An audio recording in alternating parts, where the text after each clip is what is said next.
And I want to set some expectations here before we start streaming, so get your Richard Sherman memes ready. I can feel them already. My announcement is we're not announcing anything during the stream. We are playing Crash Bandicoot, as we said. Like I said, we're not announcing anything today. Sorry. I didn't say we were going to announce anything today. I announced that we would have a stream today.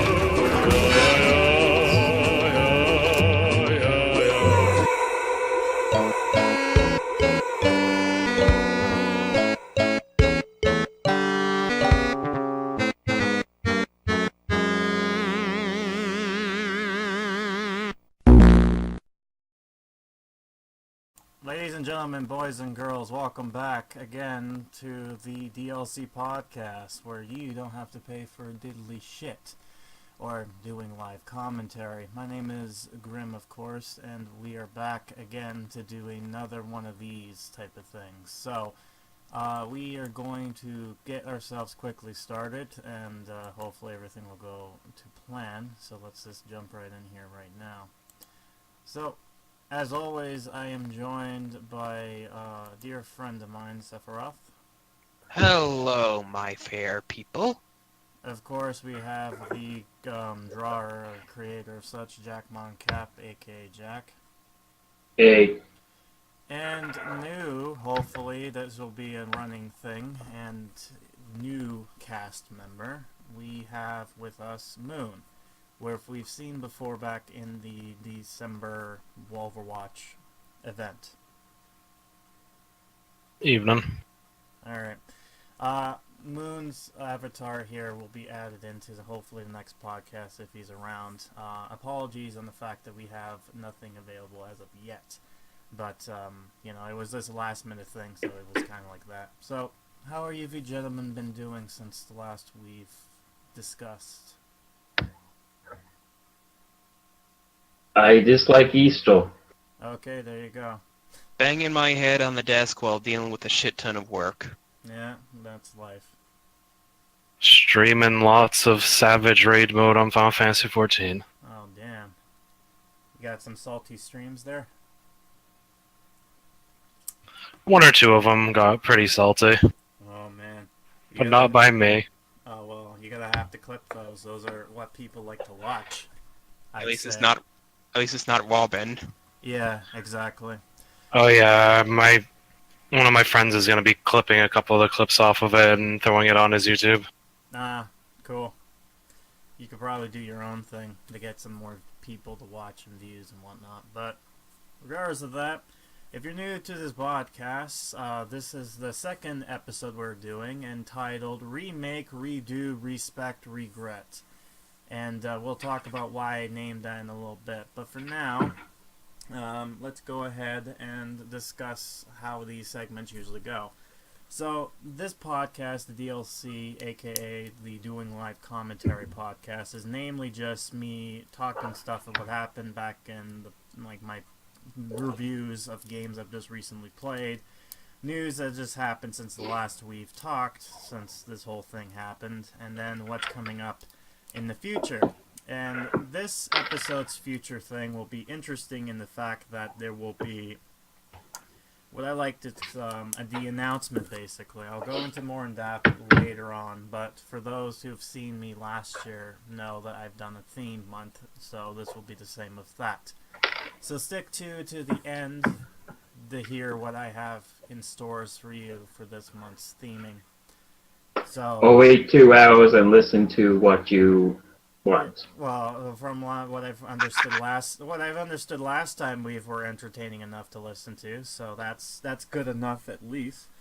We went on for 3 hours. Yeah, but that was a good 3 hours, and then after the podcast, then we talked more for 2 other hours.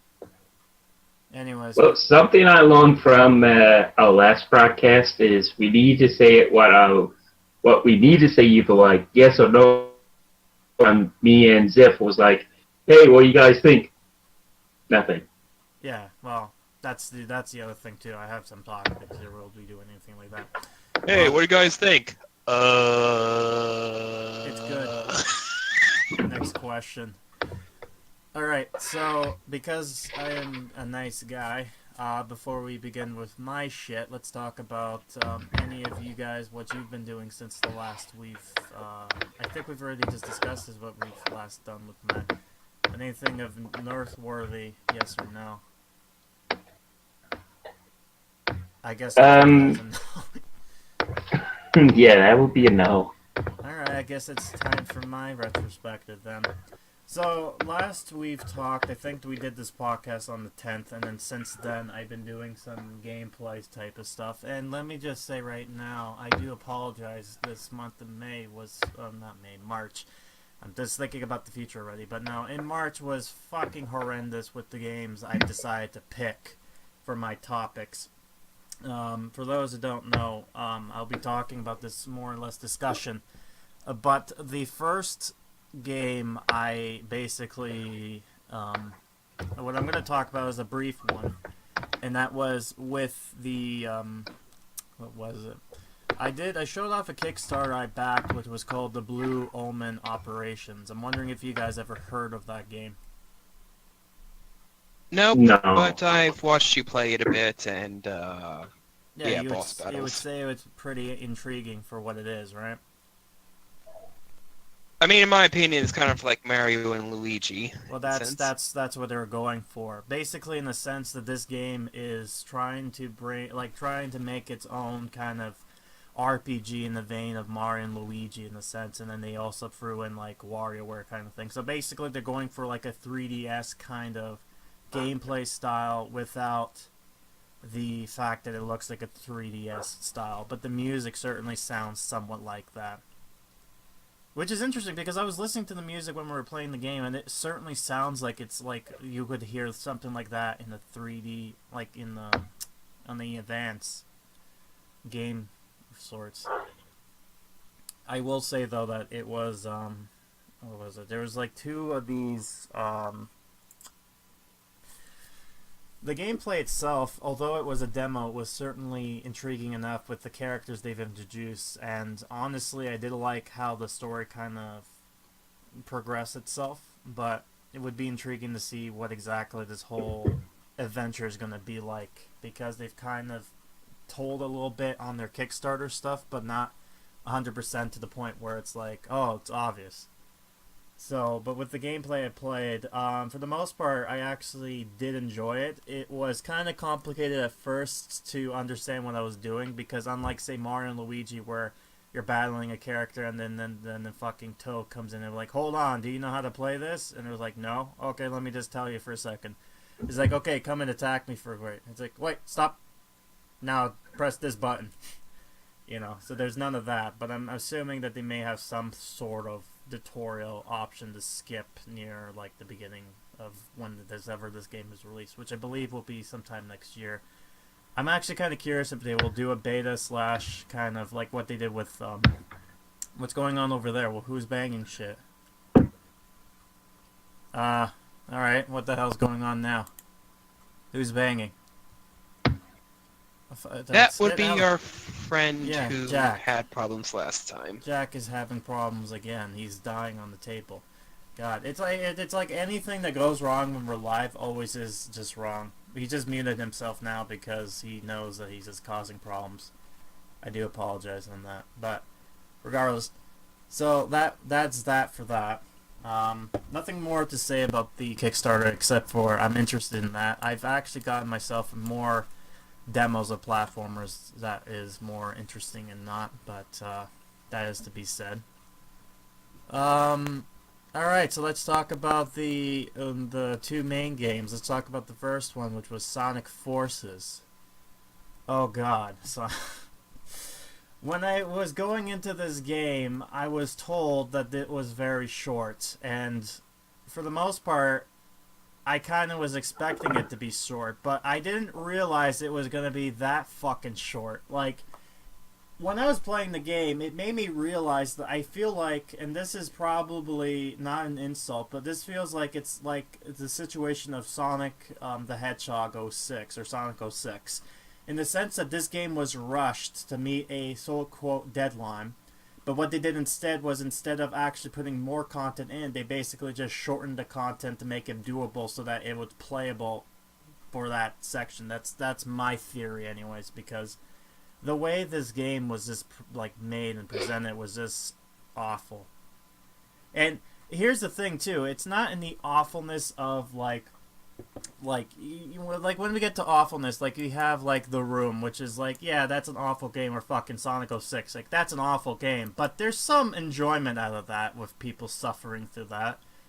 But no, this game suffers probably one of the worst sins any video game can ever have, and I'm going to present that with the fucking Simpsons here, which is this.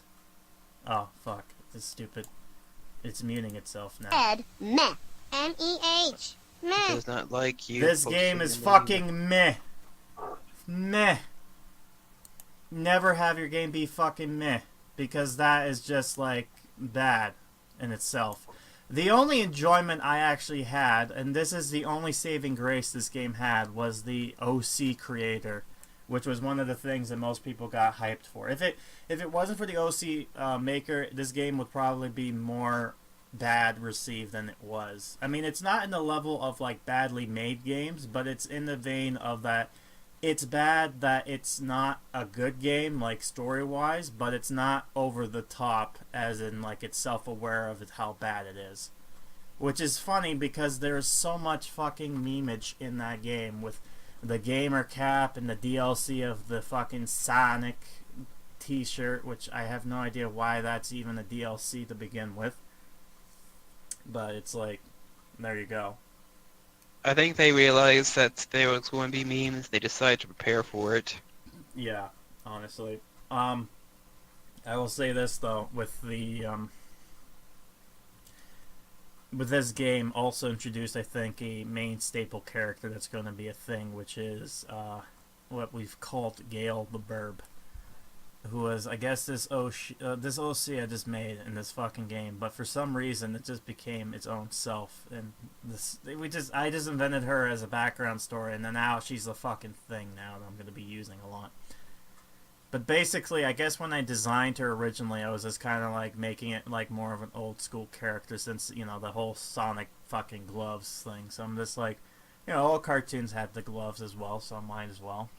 And it just turned out to be intriguing enough, especially with that one clip in the gameplay I was playing where I had change on the character, and for some reason they did not realize that it was clipping into her mouth. So what you ended up having was her fucking change going through her mouth, and it was just out of nowhere, which made me laugh. I've clipped this already onto the podcast, not the podcast, but the Twitch. So if anything, I believe that will probably be the highlight for March, if anything, by the looks of it.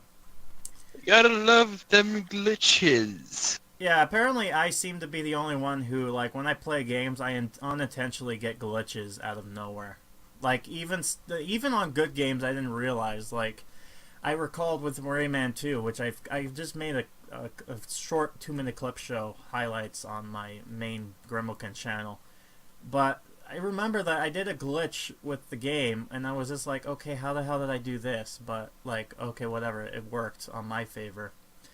But, the other thing that this game actually got right is the fact that they had a Shadow episode DLC kind of thing, and it was extremely short, like probably like less than like 15 minutes, but honestly that probably gave us more questions than answers, and it kind of answered some things that made me disappointed, like the fact that Infinite is not a edgier OC made by fucking Eggman, but instead was as a character who was pissed off at Shadow and therefore decided to work for Eggman to get like this infinite power, which I also mentioned. It seems like Shadow's the character that just turns characters into fucking like edgelords unintentionally, and he just gives zero fucks about it.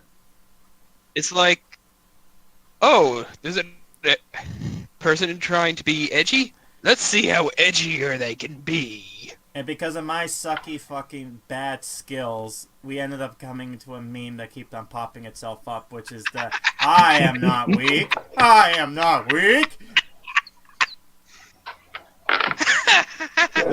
Jesus Anyways, yeah, no. I mean, this was the thing that this character said, that I'm not weak, and then I've noticed that was a thing with this, which was funny. That was the only saving grace with that game, was that because it made me laugh for that stupidity of the I'm not weak thing repeating itself. Repetition works, people. It does. This is how memes work. It's just they keep on coming back again and again. One thing though too, this is ahead of myself with the meme stuff, but I was watching someone play recently, like Spyro, like the Spyro old trilogies, and one of the things that they made was Spyro 2.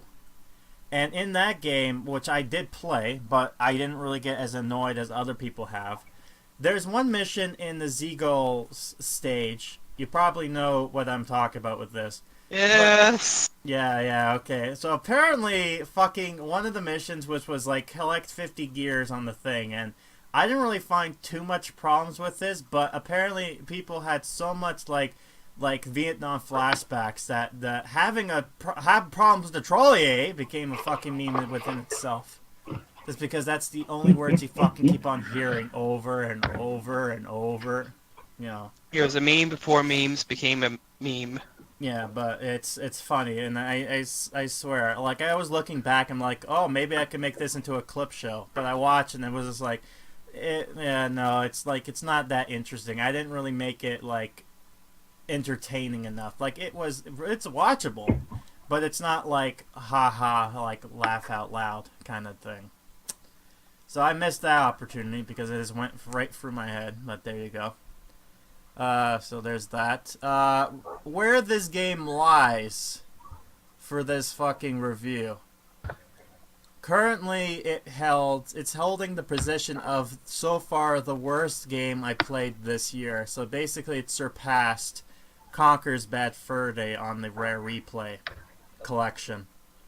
But overall games I played that were the worst, they're at the games I played so far this year, they're all at the bottom of this whole worst games I played. So really, they fall under the meh category. So, you know, there's that. One thing I will state, though, for this is that will come into what I'm talking about coming here soon, which is another game. But currently, I've also been trying to see how to post archives onto the channel here. I've been kind of not regretting, but sorry. I was kind of considering either or if I should leave my old archive stuff on Twitch onto YouTube as they are, or if I should just shorten them down to the point of like having them being 10 to 20 minutes in length, since that's more easily digestible to people. But a problem is when that happens, it tends to be more annoying of sorts. So I've kind of been questioning on what to do this. Namely, it's just trying to get more content onto the other channel. But the problem is, like, the only thing I have right now is highlights, and they take a while, if nothing comes out of said gameplays, right? So Damn if you do, damn if you don't. pretty much. So I'm also debating if I can do other stuff too, because I've seen other streamers do these weird either review styles, or they've done these weird videos that make no sense, but they're just there because, you know, they wanted to make something of that. So I have to think of other stuff I can do that makes it somewhat like that. So I'll have to debate about that later on in my life. Alright, so let's go ahead and talk about Super Lucky's Tale, aka the game that wasn't lucky enough to be bothered to be streamed, but I did play through the fucking game and recorded it regardless. I was tired at that time, so I was close to falling asleep. It's not that. This game was so bad. Like, I seen some of it, and I'm like, oh, hey, there's, like, I was dealing with some of my family issues, and when I saw the game, I'm like, I feel so sorry for you. yeah. Also, your mic is, like, loud compared to ours, I think. I'm sorry. No, it's I'm trying okay. to It's just say like, that. you know, people probably be hearing this and be like, oh, this sounds normal. And then all of a sudden Jack comes in and it's like triggered. It's all I good, see though. them. Yeah. Yeah. Yeah, anyway, so Super Lucky's Tale. This is part of the first awful category. And my god, does I think it fits perfectly well. The problem with this game is it's not the fact that it is bad gameplay wise and design, because it's not. It's actually very competent in what it does, and it's pretty good for the most part. But there is one problem with this game, which I'll mention. When it comes to like 100%ing it, that comes later. But the biggest problem of this game is that there is no fucking life in there. There is a potential attempt at something, but nothing comes out of it. When you watch the trailers for this game, even like before of, like you see like meet these characters, or even like I think there was like even like a trailer kind of thing where you saw the kitty litter and then also the main character Lucky, and the weird kind of fucking conflict, like playing the fact that they're cats kind of deal. Like this stuff like that kind of was just like, oh, that's cute, that's funny. None of that fucking personality was there. Nothing was funny. Nothing was like intriguing. It was just like, oh, they're there. Here you are. Okay, bye. I mean, it got to the point where near the third world, I got so fucking fed up, I decided to say fuck it, and I just muted myself. Which, for some reason, near the end of the game, like near the end of that battle, came one of probably the most perfectly timed weird glitches where I just kind of just stood there stunned, and I'm just like, oh, I'm sorry, what the fuck was that? Apparently, I glitched the game where normally you were supposed to see Lucky going into the book, which works most of the time in the other games. However, for some reason, the camera did not fixate there. So what you saw was like a little tiny animation of Lucky going into the book of the same size. So, and then you see normal Lucky looking there, and I'm just like, okay, what the hell's going on? But that's that. I mean, the whole game is just kind of like bad. The way they kind of have the game set up, where they're like 4-leaf clovers, like the collectibles, they're fine. The coins make no fucking sense on why we're collecting these, right? The only reason you'd be collecting these coins is for one particular clover, which is like the coin clover, where it's like you have to collect 300 coins and then you are awarded a leaf. Much like how like Mario 64 does it, when you collect 100 coins, you get a star. I believe it's 100 coins, right? Like one of those secret stars. There's another game that kind of does a similar thing, but the issue with this is the fact that you keep on getting these coins and brought it back to your world, and then they kind of like stack up. Yet there's no real use to them. They're just there. Like, why even bother? I mean, collect coins in the world, sure. Like, collect something in order to get the achievement, but it's like the value of the coin is fucking useless. Why bother collecting it besides that one attempt thing?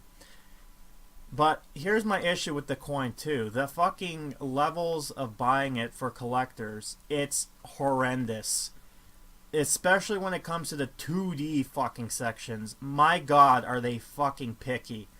When it got to the other games and levels, they give you amount of chances to get like the coins or the currency that it ends up getting to like the 300 just fine. But then all of a sudden, near certain games are like, oh, you gotta bet every fucking coin or else too bad, you lose. And one of these things I pointed out when I was playing the game was that at one point I missed one thing, and I'm just like, where the fuck is it? And I looked at a walkthrough, and it turns out, once I was collecting the coins, after I get the third last coin, I have to go all the way back for a fucking diamond, and then that's when I get the thing. I'm just like, you bitch. Like, why would you do something stupid like that? Especially since it's like, there's no real progression at all. Like, at first, like, most of the game starts off pretty, like, easy. Like, yeah, there's a little bit of challenge, but it's not too hard. And then you get this stupid shit with the coins and how fucking picky they are with, like, you gotta hit every coin, you gotta hit every enemy, or else, too bad, you gotta play that fucking shit again. Like, that was what really pissed me off about it, and that's why I got for the most part, I'm just like, fuck it. I'm putting this on the worst list for sure, because it's like, despite the fact it doesn't look like it's a bad game, it's a bad fucking game. Content-wise, there's no commentary with it. None. Sorry. This, my friends, is how you not make a platformer. But here's the thing. When I was about to play this game, they announced DLC for this game. And I'm like, I'm surprised the fact that they released DLC, and if this is going to be just like the one DLC, or it looks like they're making more. But I'm like, alright, whatever, I'll buy it because it's like $5. So after I was playing this game, I was kind of regretting that, oh, maybe I shouldn't be playing, like I should have bought that $5 thing. But because I got it, I might as well say I play it. It was like an hour in length, which is most likely the other levels, but the fact this DLC, compared to the major game, is far fucking superior than anything else. I swear, it's like they looked at the problems of what people got from the whole game, and they accomplished this through the DLC. Mind you, the DLC was short and had like very terrible puzzles, like really fucking hard. But they fixed almost every fucking thing, even to the point where the humor of this level was just fucking perfect. You got this one level where you go into this hole, and you're like in there, so you're like, okay, where is this taking me? And then all of a sudden, they kind of do a Donkey Kong arcade mode here, and I'm just like, oh my god, it's just like, it just came out of nowhere, but it's that kind of like little humor there. And then one of the levels in this game, you meet one of the other characters again, but except they're now doing this boat thing. And, you defeat the boat, and then you're talking to the main protagonist of this world, which I think is like, well, the only character you didn't get to really fight in the whole entire game. But when this is going on, the ship is sinking, and then you see the two characters like fucking at the top of the peak, and they're less scared because they're sinking down. And it's just like, it's that kind of humor and personality that was lacking in the other game. It's like, it makes sense there because they're fucking cats and they're going into the fucking ocean. It's like, you don't get that in the original game, but the DLC, they addressed it. They actually have personality, and the level there is actually more pleasant to actually play through and look at. And there was actually a lot to talk about in those type of scenes. Mind you, very minor, but it was certainly more... I was more talkative during the DLC parts than anything at all during this part of the game. So, because of that, I decided to separate the DLC from Super Lucky's Tale. So despite the fact Super Lucky's Tale for me is on the bad list, its DLC actually helps in the fact that it's better than the original. But the problem is, and this is why it has kind of made me come to the conclusion with the main game, is that in order to play this DLC, you need the game itself. So it's like, it defeats its purpose. Had you actually just have the game be like the DLC and that's it, then that in itself would be better, but it's what it is. So I've kind of separated DLC as its own thing. So, you know, you'll get to see that when it pops in, and certainly is worth watching for sure. I mean, even the boss battle for that was actually challenging enough. It got to the point where it was really getting ridiculous, but it was like not like horrendously hard, frustrating, but it was like the nice kind of challenge that kind of got more plausible kind of deal. Though at first I was trying to be confused of how to actually attack her before the obvious opening starts popping up, and I'm like, oh, okay, that's how you do it. And I think that's about it for that stuff. So, yeah, I guess those are my reviews, unfortunately. I didn't really play much games this month, but next month will probably be a lot different. I'll get to that. No, it will be. It definitely will be. Oh yeah, I'll get into that a little bit. Certainly I will. Before anything else, though, anything else? I think that's about it. I think for mine. So, we're done with the past, I think. So now, let's get to the good shit, which is the... my ears. What? Oh, shit. Suddenly it's voice spike. Yeah, I have no idea why this. Hold on. I have no idea why this fucking thing is just causing this to be like this. I don't know, mate. That's so fucked up. It seems like the Bluetooth for some reason goes from like being like nothing to just being like too loud. So I have no idea why that is. I say that was perfect timing. Yep. Apologies on that. I think I've lowered it a little bit here, so I'm not gonna be too loud, hopefully. But the two people watching can tell me if that's either yes or no, unless it's you two. Okay. Anyways, so yeah, perfect timing. It's time to talk about news and presents and stuff like that. So, I think before we get into the actual good shit, I might as well talk about some sad news of some things that have just passed recently. So, the first of which is, as you can probably see in the background there, on March 14th, Stephen Hawking passed away at the age of 74, I believe. Was it 74? It was somewhere in the 70s, right? 76. 76, wow, okay, so that's even longer. So, the fact that a guy in his condition was able to live for that long is amazing, especially since I've looked deeply into this guy's apparently after he passed, my brother Sticky, he was watching a documentary on him, and it was intriguing to look because at the point where he was so immobilized that his only movement was his cheek, and it was through his cheek movements that is able to have his computer talk, basically. And the fact that this guy, for being in the condition that he is able to still have a sense of humor. Like, I think someone in the reports was talking about how someone said that he would tend to run people's feet over of people he doesn't like.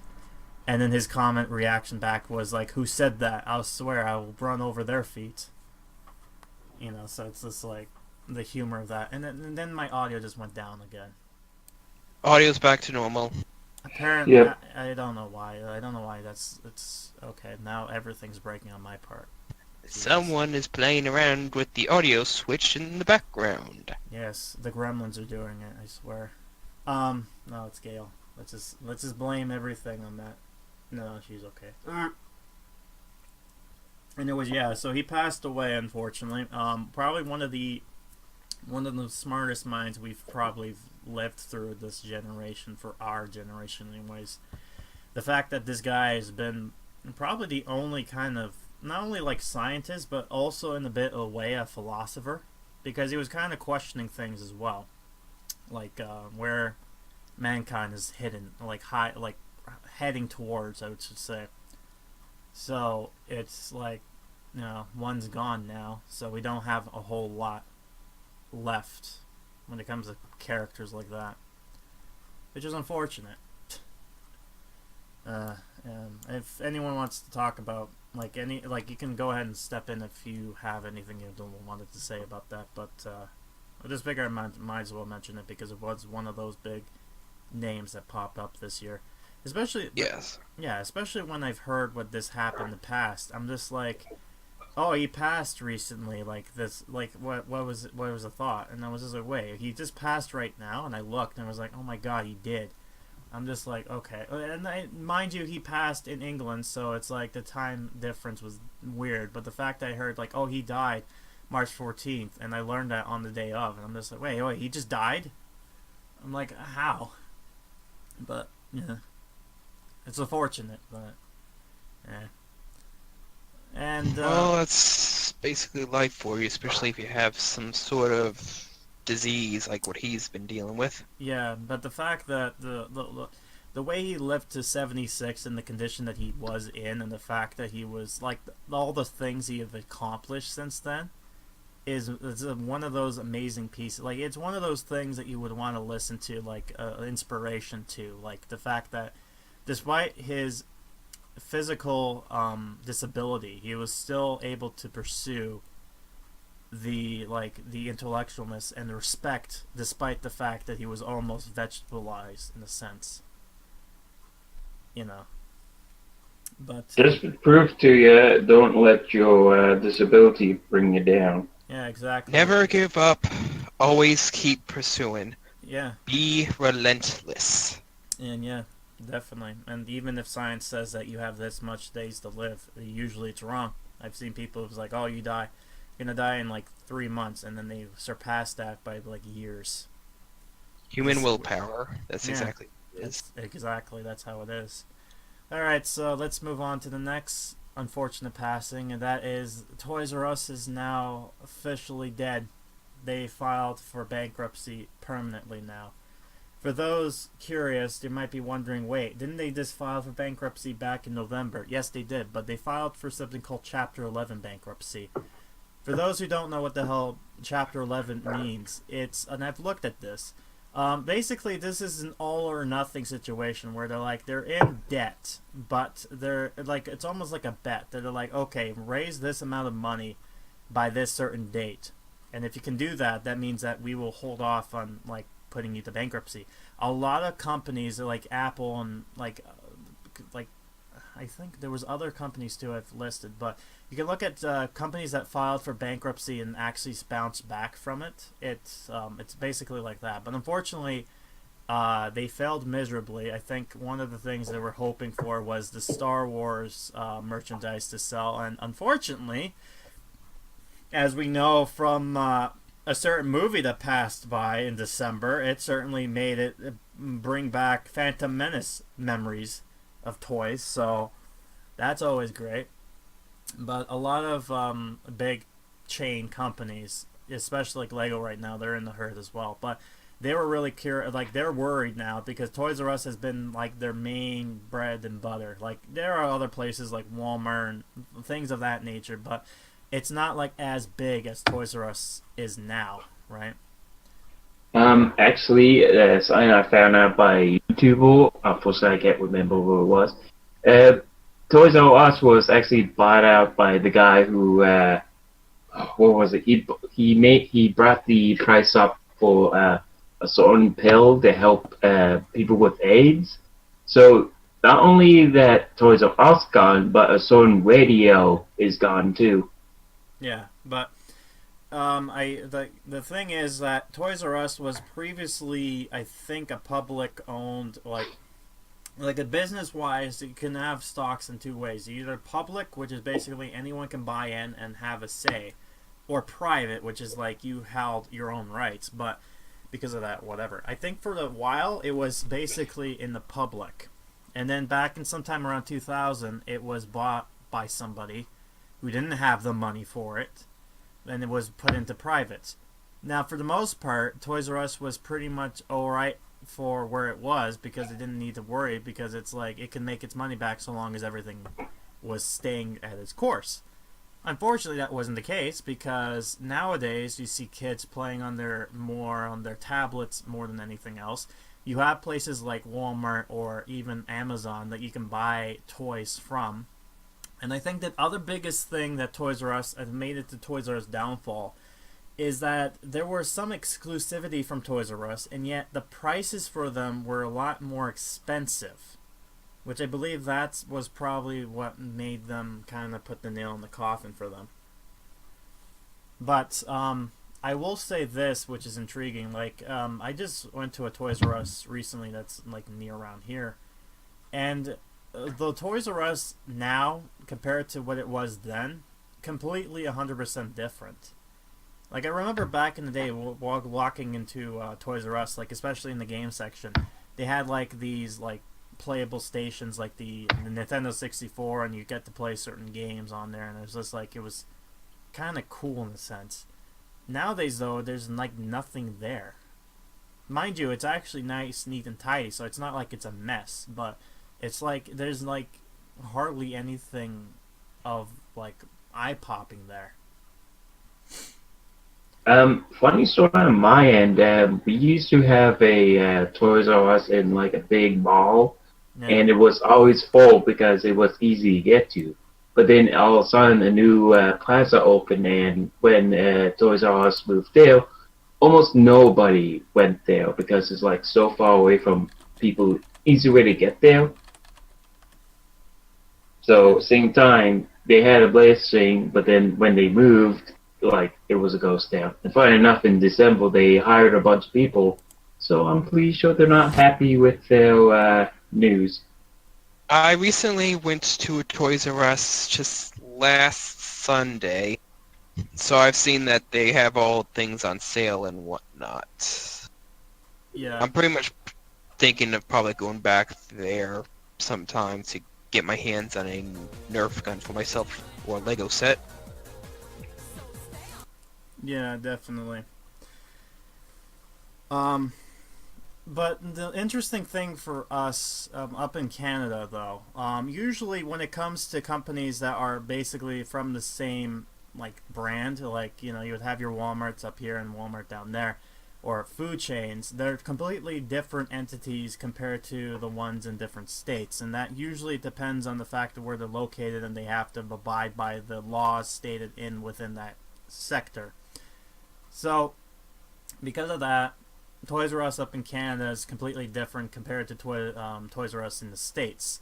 Hence why kind of like what happened with Blockbuster in a sense, where Blockbuster got put out of business up here to say Blockbuster in the States, but that ended up turning out to be not the case, and they ended up closing permanently because of other reasons. But what intrigued me is that apparently, from what I've understand, there is a bigger company that is interested in actually buying the Toys R Us in Canada from the like insurance people, so that way it still stays within its operations. And if that's going to be the case, then that means Toys R Us would still be kind of alive, but it would be its own thing, where it's like instead of being in the States, it's up here in up north. But what also seems sad for me is the guy who made Toys R Us.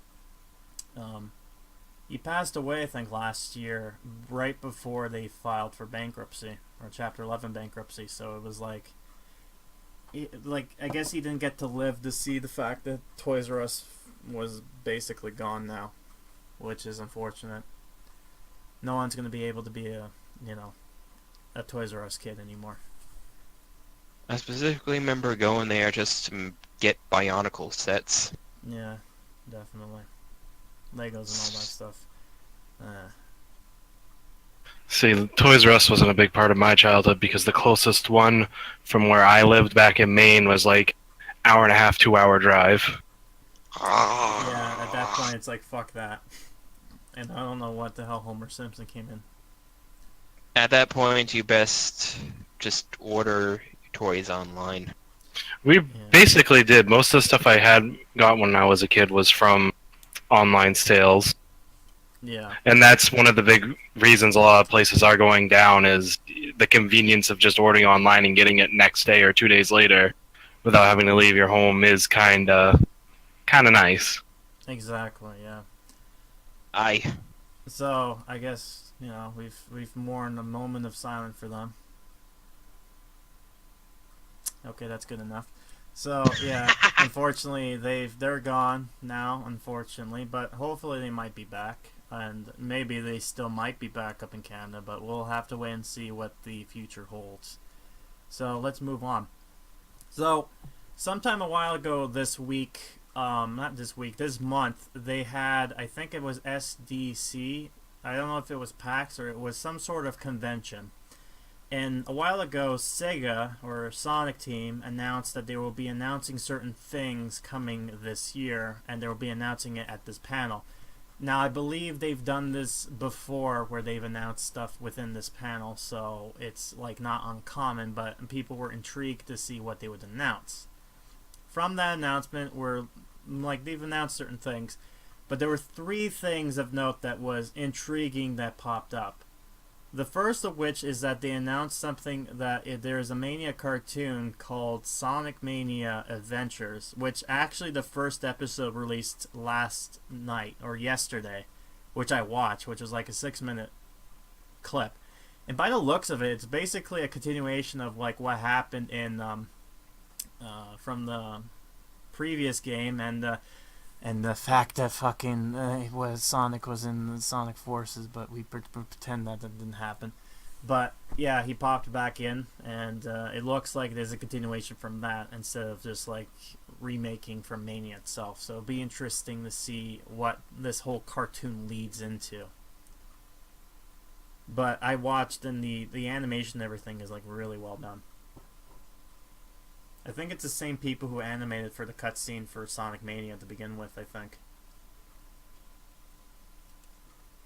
But I'm actually curious because I'm wondering if this cartoon has something to do with this next announcement, which is that they are re-releasing the game or putting a DLC. I don't know what this is.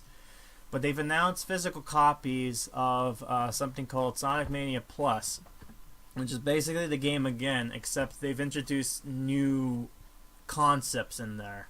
One of them is an encore mode, which is, from what I understand, is kind of like New Game Plus, so they've added something else to this game. So it'd be intriguing what they're going to add, if it's going to be like new levels or things of that nature. And they're bringing back some nostalgia. They're bringing back two characters that everyone in the fucking Sonic community knows, but Sega did fuck all with, and that was Mighty the Armadillo and Ray the Flying Squirrel. And these are going to be playable characters. Now, if these characters are going to be able to be played on the get-go, or is it going to be the fact that you have to unlock them? That is unsure. We don't even know if this game is going to be like DLC for people who have already previously have this game, which I think they will be able to do that. But unless they want to patch the original game to add this stuff in. Yeah, but what makes it interesting, though, is the fact that despite me having this collector's edition game already for the PC, I might want to rebuy it again on the Switch. The reason being is that the packaging that they've included is actually going to have a lot more stuff in there. There's going to be a booklet which has more information, or more, I think it's either artwork or the actual manual stuff like that. They're going to have a luminescent kind of casing. There's going to be a flip back of the actual case itself to be more of a retro Genesis style, to be more of a throwback, and then all the other features included. I think there's also something else they've added to that, but I'm not 100% sure what it is exactly. But yeah, by the sounds of it, it seems like they're adding more content to Sonic Mania, which is a good thing to see, because this means that this might be something that they're moving forward with, is more classic Sonic. So we might actually see an actual, instead of actually a game that they redo the fucking game again, we might actually get a new Sonic game in the style of like the past kind of game. So it'll be intriguing to see if they're going to be moving on with that and having Kristen Whitehead be part of that project. Can I say something? Yeah. Isn't it ironic they advertising nostalgic on Nintendo system? Well, their slogan was Sega does Genesis. what Nintendo don't, yeah. Yeah. Or Genesis does what Nintendo don't, yeah. Gotta love. That's why I liked Sega, was just because of the edge that they had, the '90s edge they had there. Unfortunately, it was just because it was just stuck in that age that kind of ruined it, and then other stupid shit Sega did. Such as those sticks. Yeah, well, that was before they became publishers. I mean, like, before then, the fucking Sega Saturn fiasco is a good example of that. Anyways, the last thing is that they made a tease that it looks like they're making another racing game. However, it doesn't look like this game is going to be like Sonic and Sega All-Stars Racing like it did. And the only reason that is said is because they kind of highlighted a letter, the R letter, which is kind of just showing more fucking nostalgia. And a lot of people think they already know what the name of this fucking thing is going to be. And Oh God! if you don't know what it is, let me let you listen into this.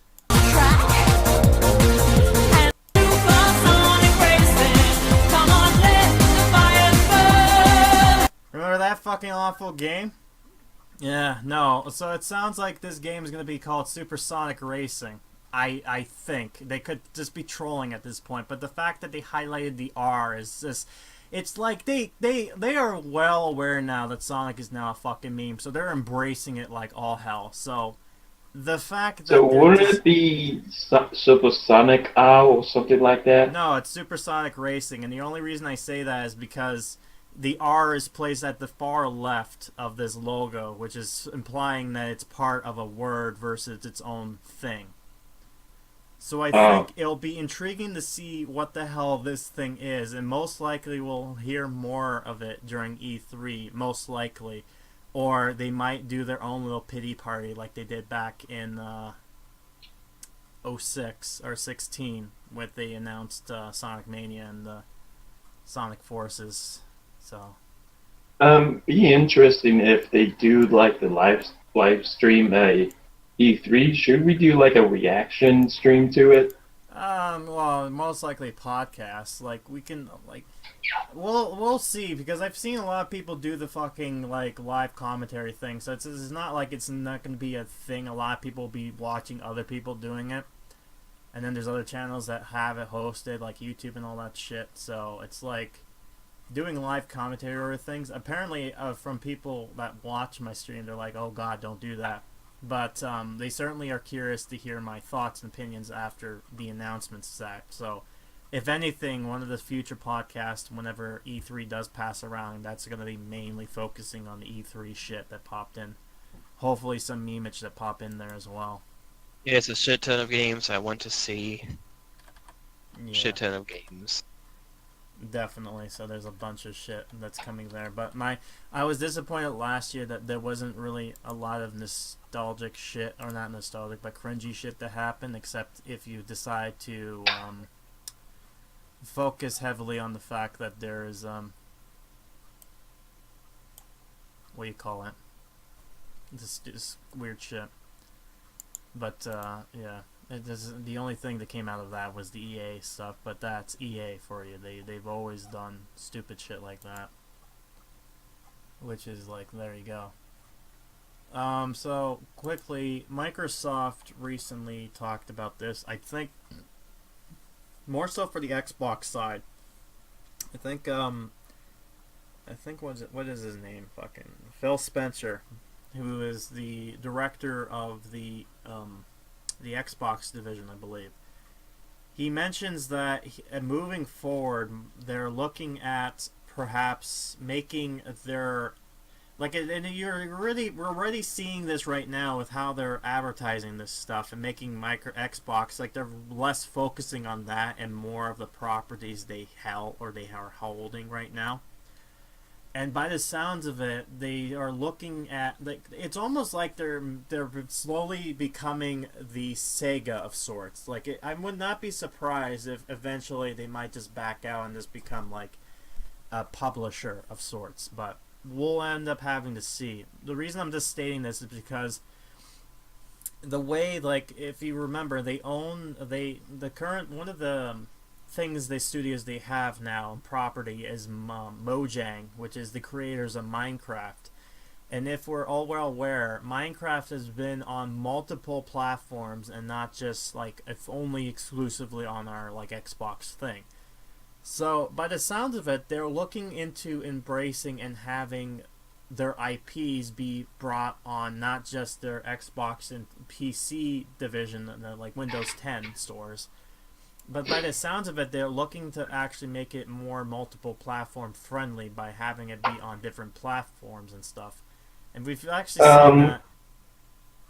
Yeah. The another thing is a lot of people are complaining that there's no exclusives anymore for the Xbox, but the thing is, you're focusing more on Windows now because PC is selling more than the Xbox. It's not just As that. it should. Yeah, their software is selling more than hardware is. Hence why they're more focusing on Windows 10, because that controversial thing has the fact that it just takes in your data and sells it to other parties so that they can sell you on shit. So it's basically like what Facebook does. They also having a difficult what I hold is the quest. Like if say I have the or Zeph has the PS3, PS4 version of Call of Duty, and you have the Xbox version. Like they were saying that you will going to like be able to play with each other, but I haven't heard anything from that end. Yeah. And that's a problem too. Like we are now in a generation where the consoles are basically the same fucking graphical wise. It's not like back in the day where you have a game being released on both like the Super Nintendo and then the other one on the Genesis, and they're both two completely different games, right? We Or don't like- get that. We don't get that shit anymore. It's basically it's the same game except pick your poison. Or if you bought it from the store, you get like an exclusive skin or character or Yeah, whatever. I mean that's its own different thing, but it's like now comparison, it's just like one's more clearly pleasing than the other one's slightly like less pleasing, but still alright. I think this kind of started with like Soul Calibur, because does anyone remember Spawn on the Xbox? Yeah. But anyways, the reason I was bringing this up is because of like if you remember last time we've ended it off with talking about Smash being a thing, and I will talk more about Smash later on. But we can't have Smash without that fucking hype machine where they're just getting themselves up to like any fucking character can be in the game now. And I think this is thanks to the fact that Brawl came out, and then they were like, "Oh, here's Sonic, the people you wanted to see," and oh look, it's fucking Snake from Metal Gear Solid, out of nowhere.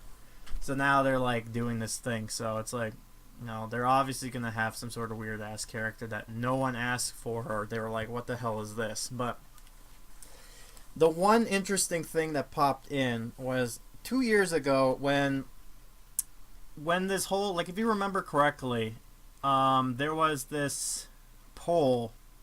I think they did this thing where it's like vote for which character you want to be in Smash, and then people had like a bunch of people they want to do, like Shantae.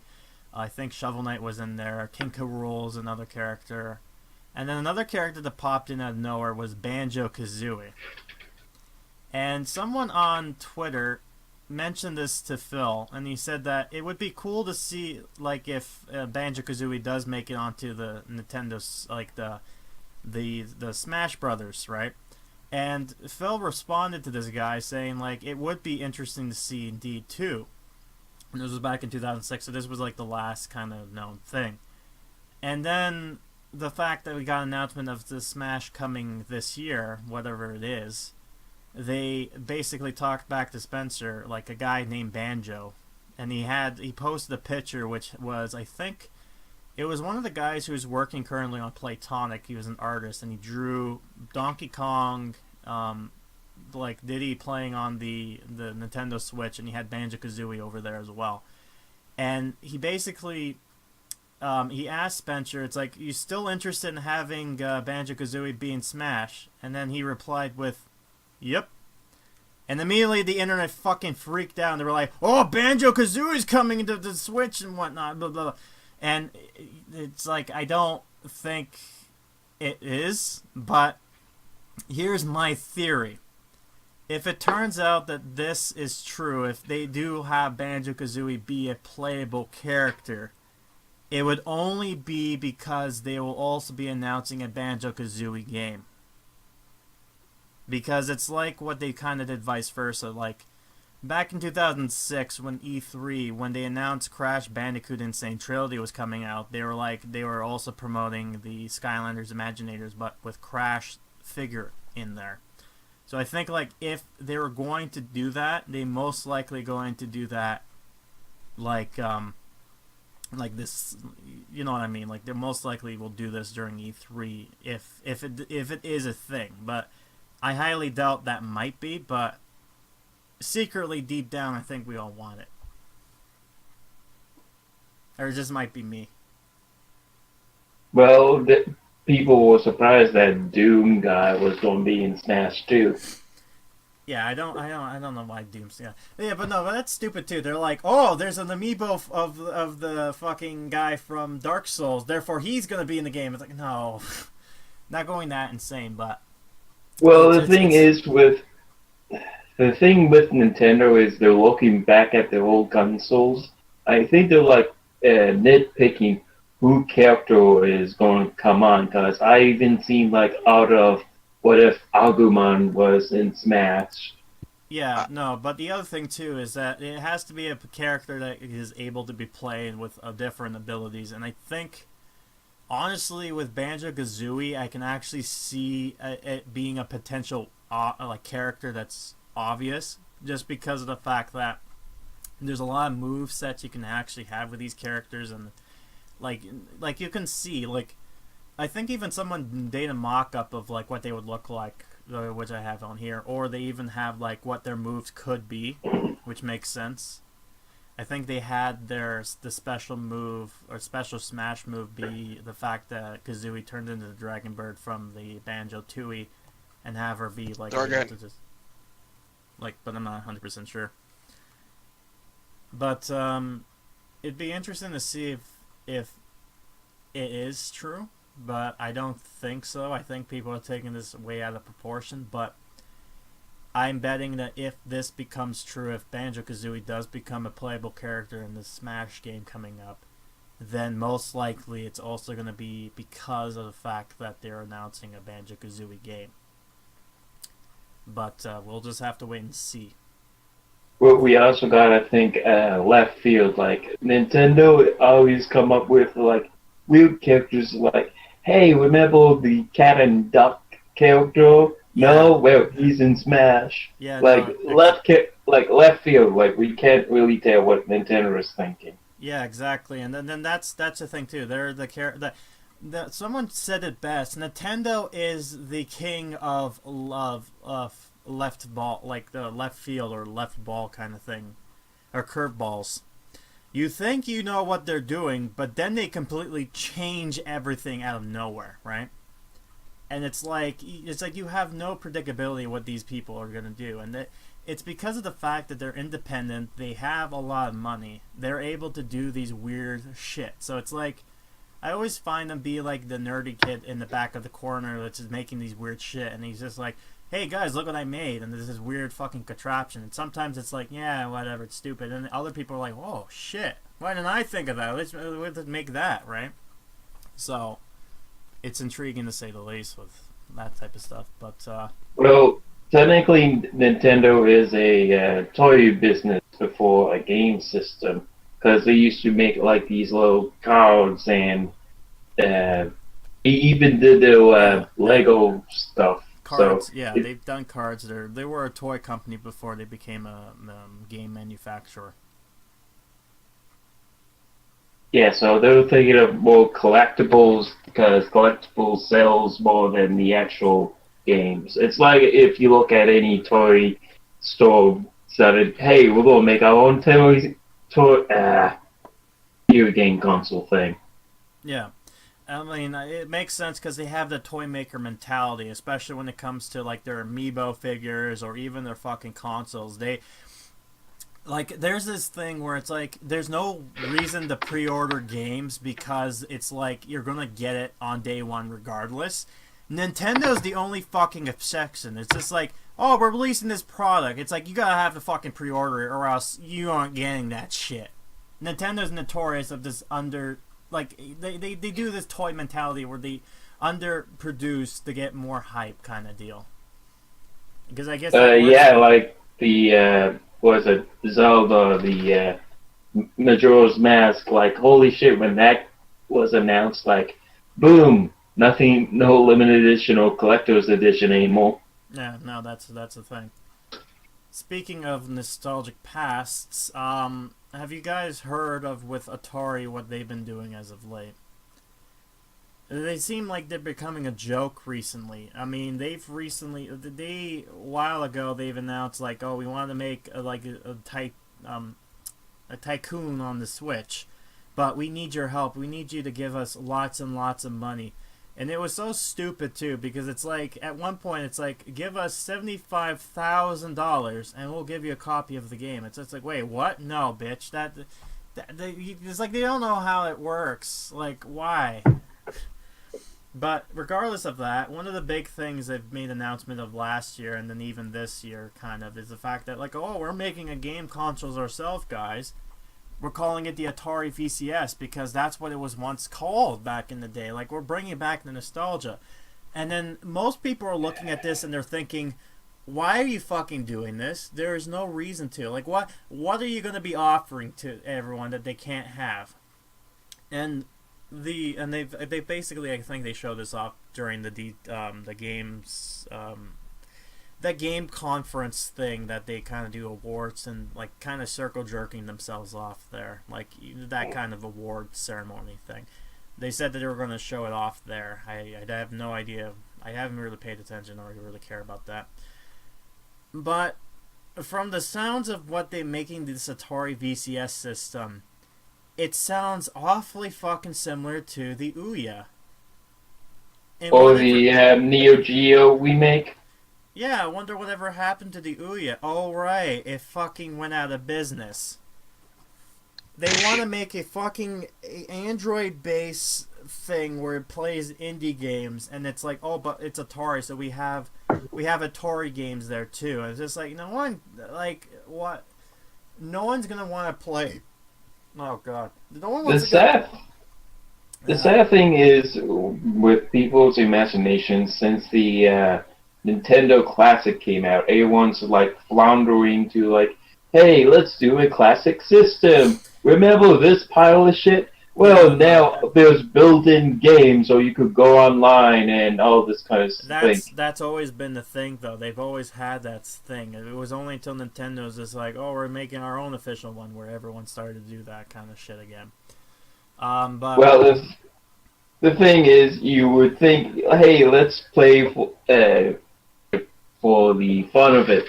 Let's give you a tiny system, a tiny SUV thing where you could put your games in, and then boom. But no one's thinking that. Yeah, so it's like Atari right now is just becoming a joke of what it was. So it's like, why even bother at this point? So this screw that, right? All right, so something I wanted to bring up because this interests me and it actually made me kind of feel nostalgic and kind of excited for is if you remember, people recall THQ. That company, like the video game company. I actually have the U-Draw for THQ. Yeah. So THQ stands for the toy headquarters. And what was interesting was back a few years ago when I wanted to do that whole kind of angry video game nerd let's play like reviewer kind of show shit. What was interesting to me was the fact that I've learned something about that is that the company LJN was founded by this one guy, and he also ended up making two other companies, one of which was THQ. So if you ever thought to yourself that like, oh, THQ like makes these weird fucking mediocre kind of like port games, it's like, well, there's your reason. Because it's like the brother of the fucking LJN, who's been now memed to the ground now thanks to one angry gamer. But, I think they were making like phone games. Well, due to the whole system of whatnot, they ended up going out of business or basically going out of like bankruptcy kind of deal. And from that, a bunch of their games they wanted to make ended up going out of business. One of them that they were going to do was The Stick of Truth, but that got picked up by Ubisoft, and you know what ended up now. But what was intriguing enough about this is the fact that there was a company by the name of Nordic, and what ended up happening was when all the other companies picked out the good shit out from the bin, they left everything else to the floor. So what Nordic basically did was they bought all the other rights off of the company. And because of this, they ended up renaming themselves THQ Nordic. So this is basically a situation of like how Square Enix became what it is, or like Bandai Namco. So they basically merged together. So now Nordic is now THQ Nordic. And their whole objective is to bring back remastered some of the THQ games that were good and actually make new games as well.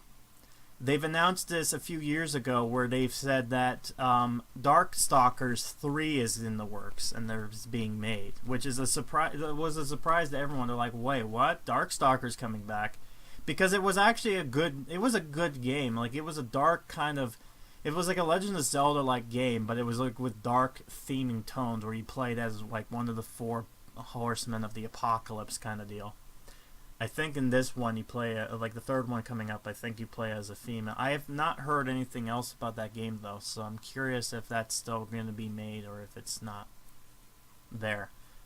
But anyways, they're making the news now because they've recently, I think they've also announced that they're making a Red Faction. They're remaking that game now, so that's coming up. But what interests me was that they basically, if once, okay, so let's disappear back. When THQ was basically gone, THQ was also known for being the company that does a lot of,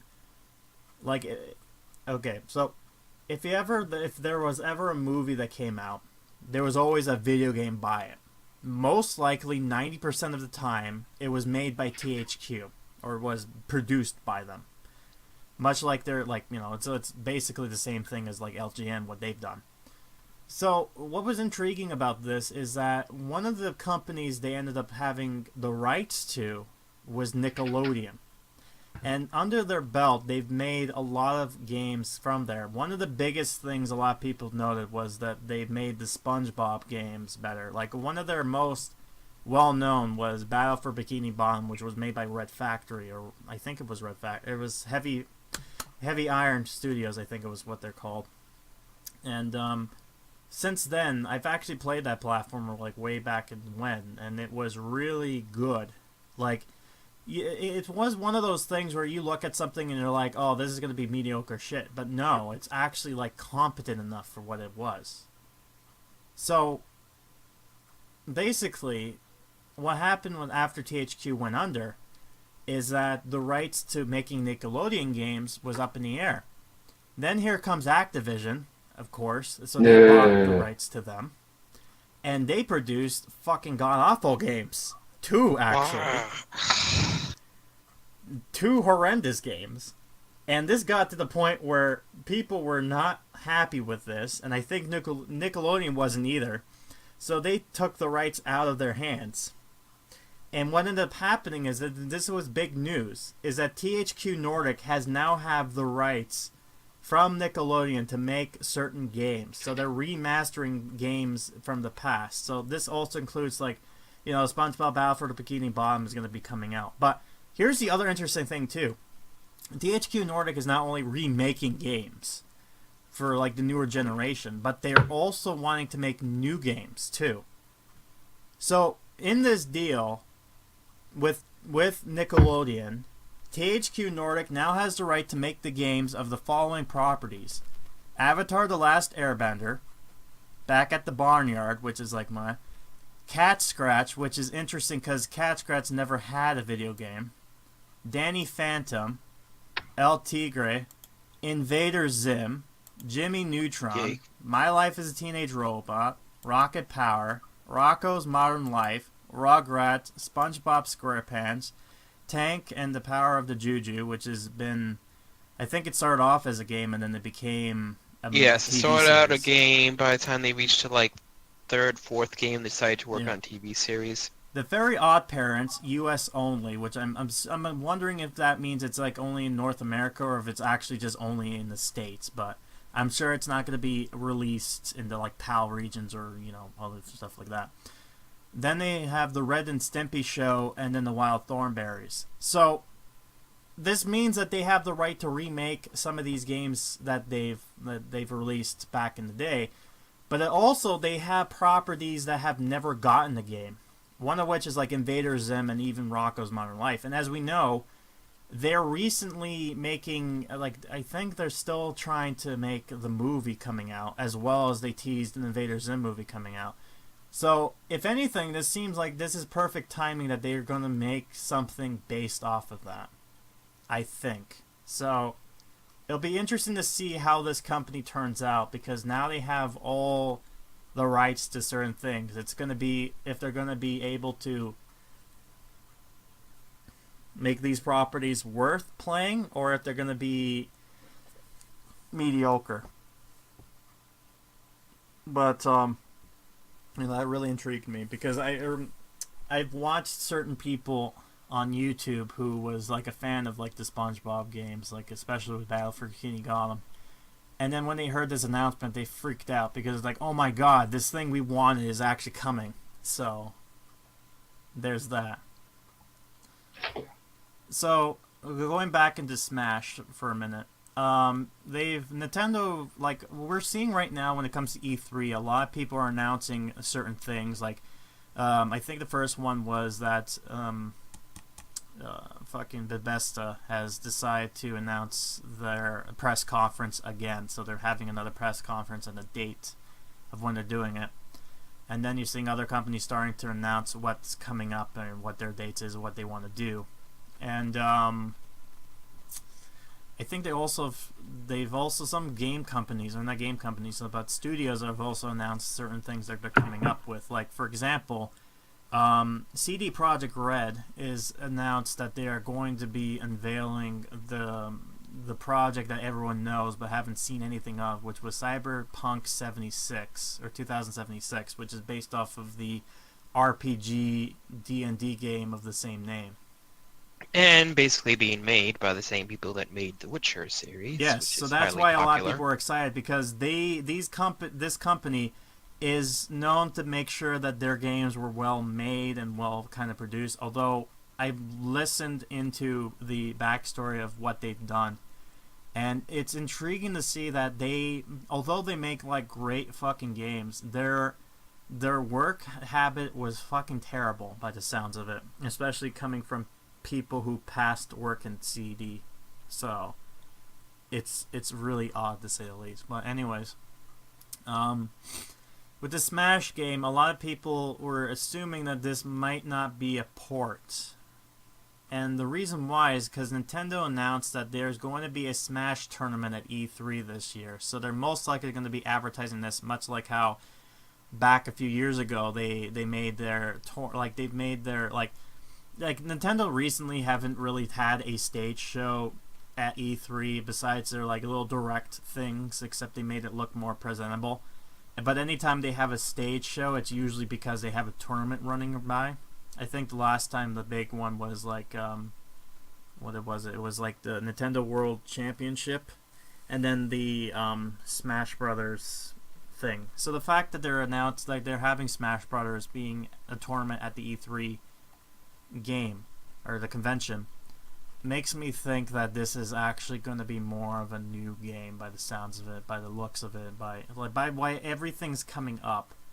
I don't think they'll be hyping a game that is a port, because I think that'd be a really troll dicky move on Nintendo's part, and I think they kind of know that themselves. But we'll just have to wait and see what ends up happening. But by the sounds of this means that they're going to really announce what the Smash game is, and what exactly, like, how this game is going to be releasing this year, if anything.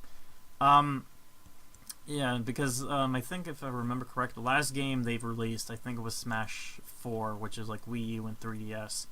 They announced the game was being made, and then after a few years, they've actually showed some trailers off, like characters coming to Smash and all that stuff. So the fact that they've announced that this game's coming out this year for so little time, I'm wondering how they're going to announce this presentation, because it's really, I think, the first time I've seen a Smash game being released within this year's time without being kind of like, oh, we're making this kind of deal.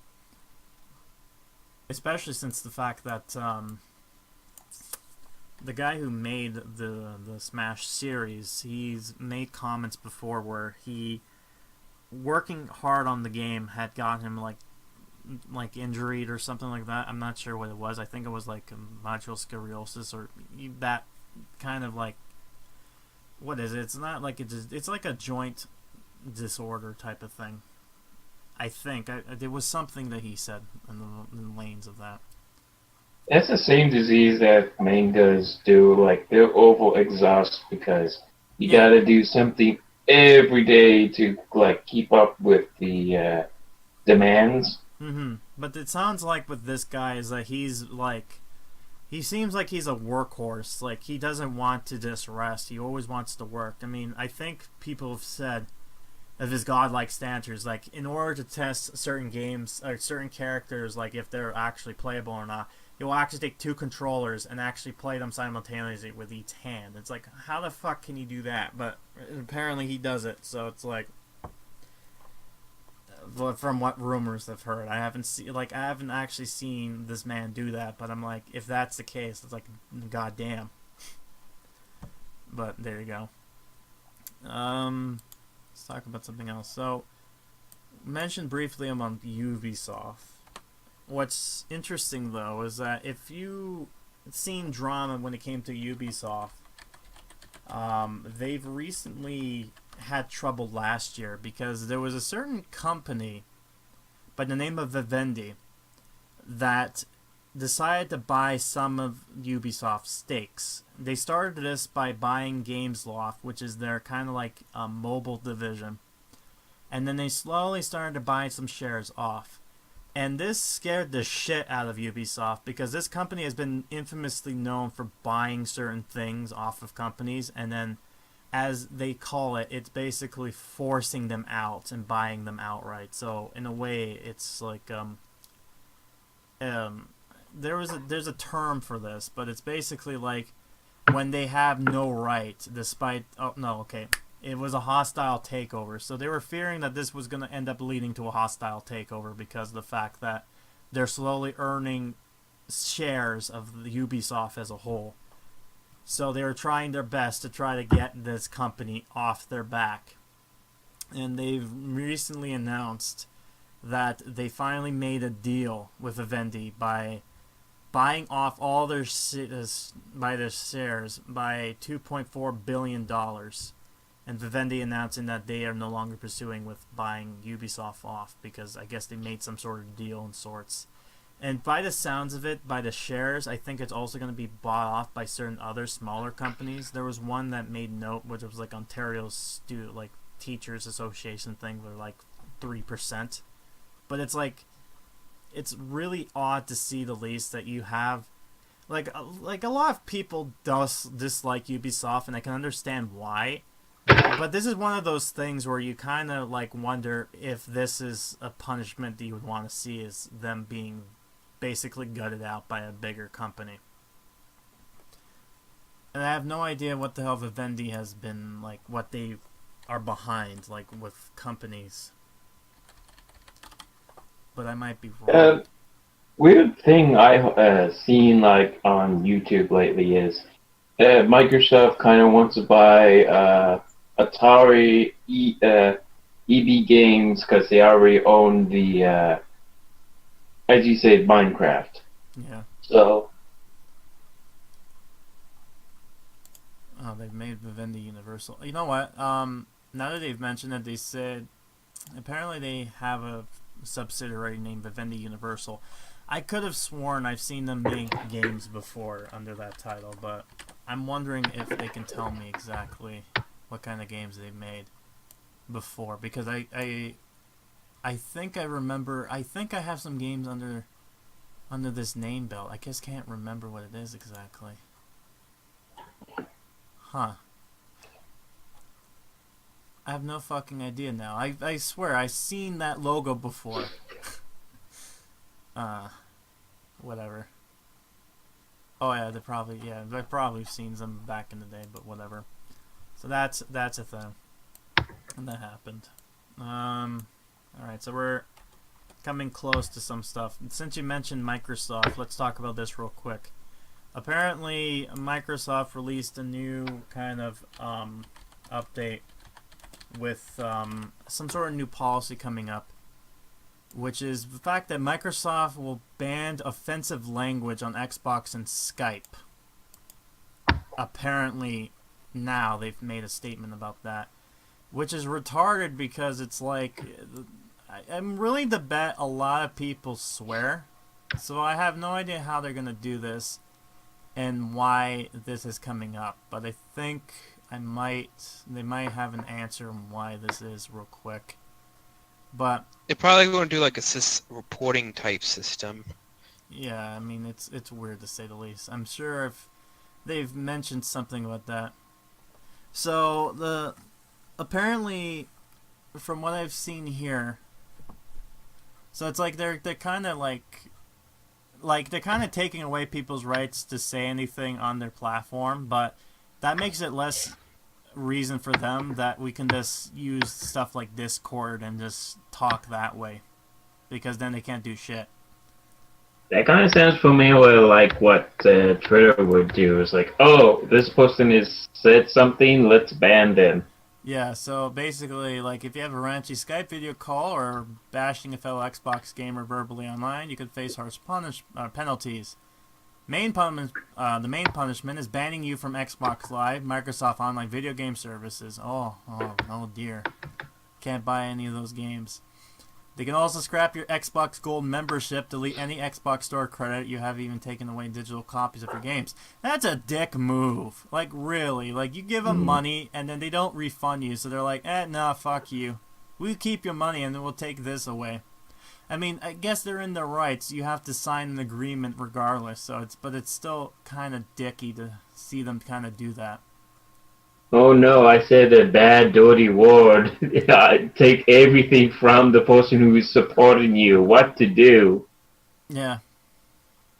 And here's a stupidity thing too. It's just like the company also adds this includes nudity, bestiality, pornographic, offensive language, graphic violence, or criminal activities. Like, no fucking shit. They're basically the law, right? Like, no fucking shit. You're not gonna do that. But goddamn.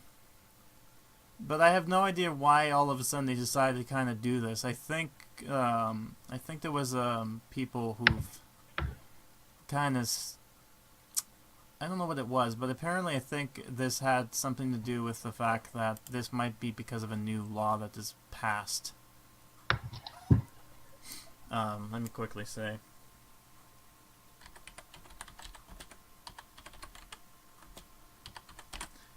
Let's just see this. Oh no, I can't talk like an adult on Skype. Better Oh, download no. Discord. Like, you can't have little kids talk bad on things anymore, so... Okay, no, this is what it is. So, someone thought this might be Xbox's response to something coming up called the Resurgence Children from Sexual Exploitation Act. I don't know, there is recently a new... Yeah, there's like these new bills being passed. It's basically Fight Online Sex Trafficking Act. That's what it is. So apparently Sounds about right. there's a new act coming out to basically, like, it's like anything when it comes to law. It's like, it has good intention, but because it's so fucking grayed out so badly, it's like they can just abuse it whenever the fuck they want.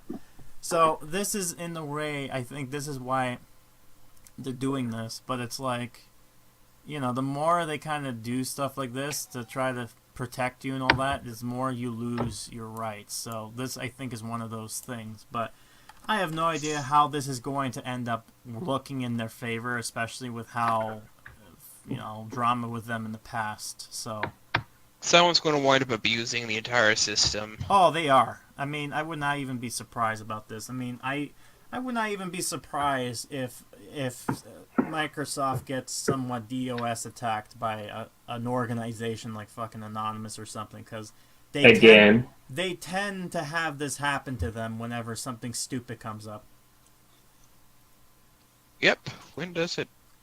I feel like, though, I'm not 100% sure about this, but I feel like they might be doing this also because they were trying to protect their, I guess, their advertisers or something like that. I'm not sure how Microsoft will make, Microsoft, I don't know how they will make their money. I think for Skype, anyways, I have no idea about their other IPs or something like that, but for Skype, I know they have weird ass fucking banner ads on there, hence why I stopped going to their fucking service because it was a bunch of malware. But I believe that they're doing this in the form of trying to protect themselves, and I'm wondering if this also has something to do with the fact of what happened with YouTube as of late, with their shit and shenanigans that happened, especially with people taking income away. I mean, now Google, not Google, but Facebook is also suffering this problem because of other situations. But now we're seeing like advertisers going like, "Oh, fuck this! I'm not supporting you anymore," kind of shit because of their recent stupid activities as of late. But that's neither here nor there. There was a few times on the phone I'm like listening to something, and then YouTube is doing an ad of YouTube. How, like, my brain. Yeah, no, it's a meta. It's like watching a video game movie and having the video game in that movie. It's like, why? You just hurt my brain. But regardless, let's quickly mentioning this now. I've mentioned about Lego. They've announced for the Incredibles 2 coming out, they've released. They're gonna make an Incredibles game, Lego game. So it's like there's that. I've kind of Oh, what a stopped. surprise. I've kind of stopped caring about them, really. I mean, I heard the announcement, and my reaction is, why? I don't see the appeal of it at all. It's like, this is the only thing that Lego does now. It's just like, oh, a movie coming out, we'll make it into Lego. It's like, no. I think at a certain point, I think they were good, but then they've gotten so, like, they're basically kind of suffering the Telltale Games scenario, where it's like, it first starts off with a good idea, and then because this is the only thing they keep on repeating themselves over and over, it just becomes more and more shitty. Like, they start having lack of kind of like quality control, and then more important of just selling the brand, and then that's it. Well, to be fair, it's been a while since LEGO released a LEGO game based upon a Disney franchise. The last one was Pirates of the Caribbean. That was like, how many years Well, ago? unless you count fucking Star Wars, Yeah, well, because that's that's Star Wars. in They were doing Disney property, is it not? Star Wars before Star Wars was bought out by Disney. Yeah, I know, but I'm just saying the Star Wars, the New Hope thing, or whatever the fuck it was that was made. Pre-order this game, you might get like a Lego character with your game. Oh boy. That's the other problem with Lego too, is the fact that the reason they're hurting is like, oh man, our toy division's hurting. It's like, gee, I wonder why. You have like small like Lego pieces, which is like reasonably priced, and then as soon as you get to a medium box, it's like fucking ridiculously priced. It's like, god damn, like why? I used to remember. I used to remember when Lego didn't have much like making properties like IPs. They had their own kind of thing. Like they made an Indiana Jones kind of character, and they've made adventures with that. I kind of like their creativity with this, but then they kind of lost away, and they were like, "Fuck it, we'll just do like based on movies and shows and shit because why not?" That's kind of what happens, especially if you already use all the good ideas in the past. I know, but you can still do something. But no, I'm not surprised they're hurting now. I because of mean, this. they tried to bring Bionicle back, though that did not do well, so I think that was kind of like the last injury for them to say, okay, that's it, we can't do this anymore. Yeah, that's the other thing too. Bionicles was actually a cool idea too. And I remember that when Lego came out, there was a knockoff of them coming pop too. I think one of them was this weird Connect thing. I don't know what it was called. There's also Mega Blocks, which Yeah, exactly. And then you got those big ass fucking baby toys that were like Lego blocks too. And then Nintendo also did their own fucking blocks back in the day, but it didn't go so well. LNG, I believe. Yeah, it didn't go so well. Yeah, because what it was is if you buy like a rocket, you could only get like you could only make a rocket. Where Lego or Mega Blocks, you could make more than just a rocket. Yeah, no, but that's the thing. It's like they help build kids' creativity, but nowadays it's like here's the fucking Lego has became what Nintendo was back in the day when it was just like, oh, you have a rocket here, you built the rocket, and there you go. Now it's not like what it was where you can just make like sure you can still kind of do that, but I don't think kids are really. It's more like collector's items at this point. You can't go to Walmart and buy a huge thing of 500 assorted pieces anymore. Oh no, you have to go to their Lego stores for that. Yeah. It's fucking stupid, but whatever. Alright, there's a few more things to talk about. There's 3 more before we get to our main bread and butter. So first off, let's talk about something with potential, like now we're at a point where we're talking about some remake stuff. But before we do that, during this whole ordeal, apparently I was watching somebody as of late, a few days ago, and they basically was looking on the Twitter, and they noticed there was a hashtag Red and Stimpy being most popular, and he's like, oh, why is this the case? Why is Red and Stimpy being fucking produced? Is like, is there a new Red and Stimpy fucking thing coming out? Oh no. It's for other stupid reasons, which is the fact that apparently the creator, Chris Falsey, what was his last name? I don't know how to call it. Chris Falsey? I don't know. The guy who made Red and Stimpy, the French-Canadian, he has now been accused of category of sexual harassment, statutory rape, and the possibility of child abuse imagery. And this all information is coming from BuzzFeed of all places. So immediately the quality, like the source is like perfect. Like it's like, oh, of course this is the case. Like of course he's a rapist and all that. It's coming from BuzzFeed. You know, the greatest source of content known to mankind. And that's why it's hard to believe these things nowadays, especially with all the that's the quote fake news. I know, that's the sad part about it now. It used to be when somebody said I was physically abused, it's like that was a big deal. But nowadays this is where people using it for their attention. There's been an infamous one that happened a few years ago where a woman accused a college, a frat house or something like that, a dorm. You know what it is. Like sometimes you go to university, they have these dorms and these I don't know, like ultra data alpha kind of fucking Frat houses, yeah. So apparently she accused a particular frat house for fucking raping her because this was part of their initiative into the club. The thing is, though, this thing never happened. There is no evidence of this ever happening, and this whole fucking thing was made up. But the Rolling Stones decided to publish this fucking shit anyways, and because of this ended up making the whole fucking university look bad. And it's because of shit like this that now no one... It's like the boy who cried wolf scenario. We've heard this so many times that now it's like we can't really hear anything. And here's the sad part, too.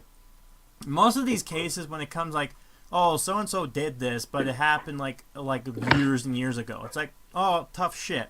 Can't do fucking nothing about it. Sorry. And because there's laws in there, which is like, what is called,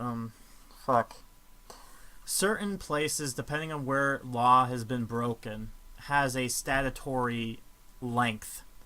Basically like a expiry date of sorts. So, as long as you can report the crime in, have evidence to show it, then they can convict this person of doing said actions. However, if the contractor, when it happened, passes a certain year date, depending on whenever this happened, because every state and province has their own different length and time, then tough shit, they can't do fucking nothing about it.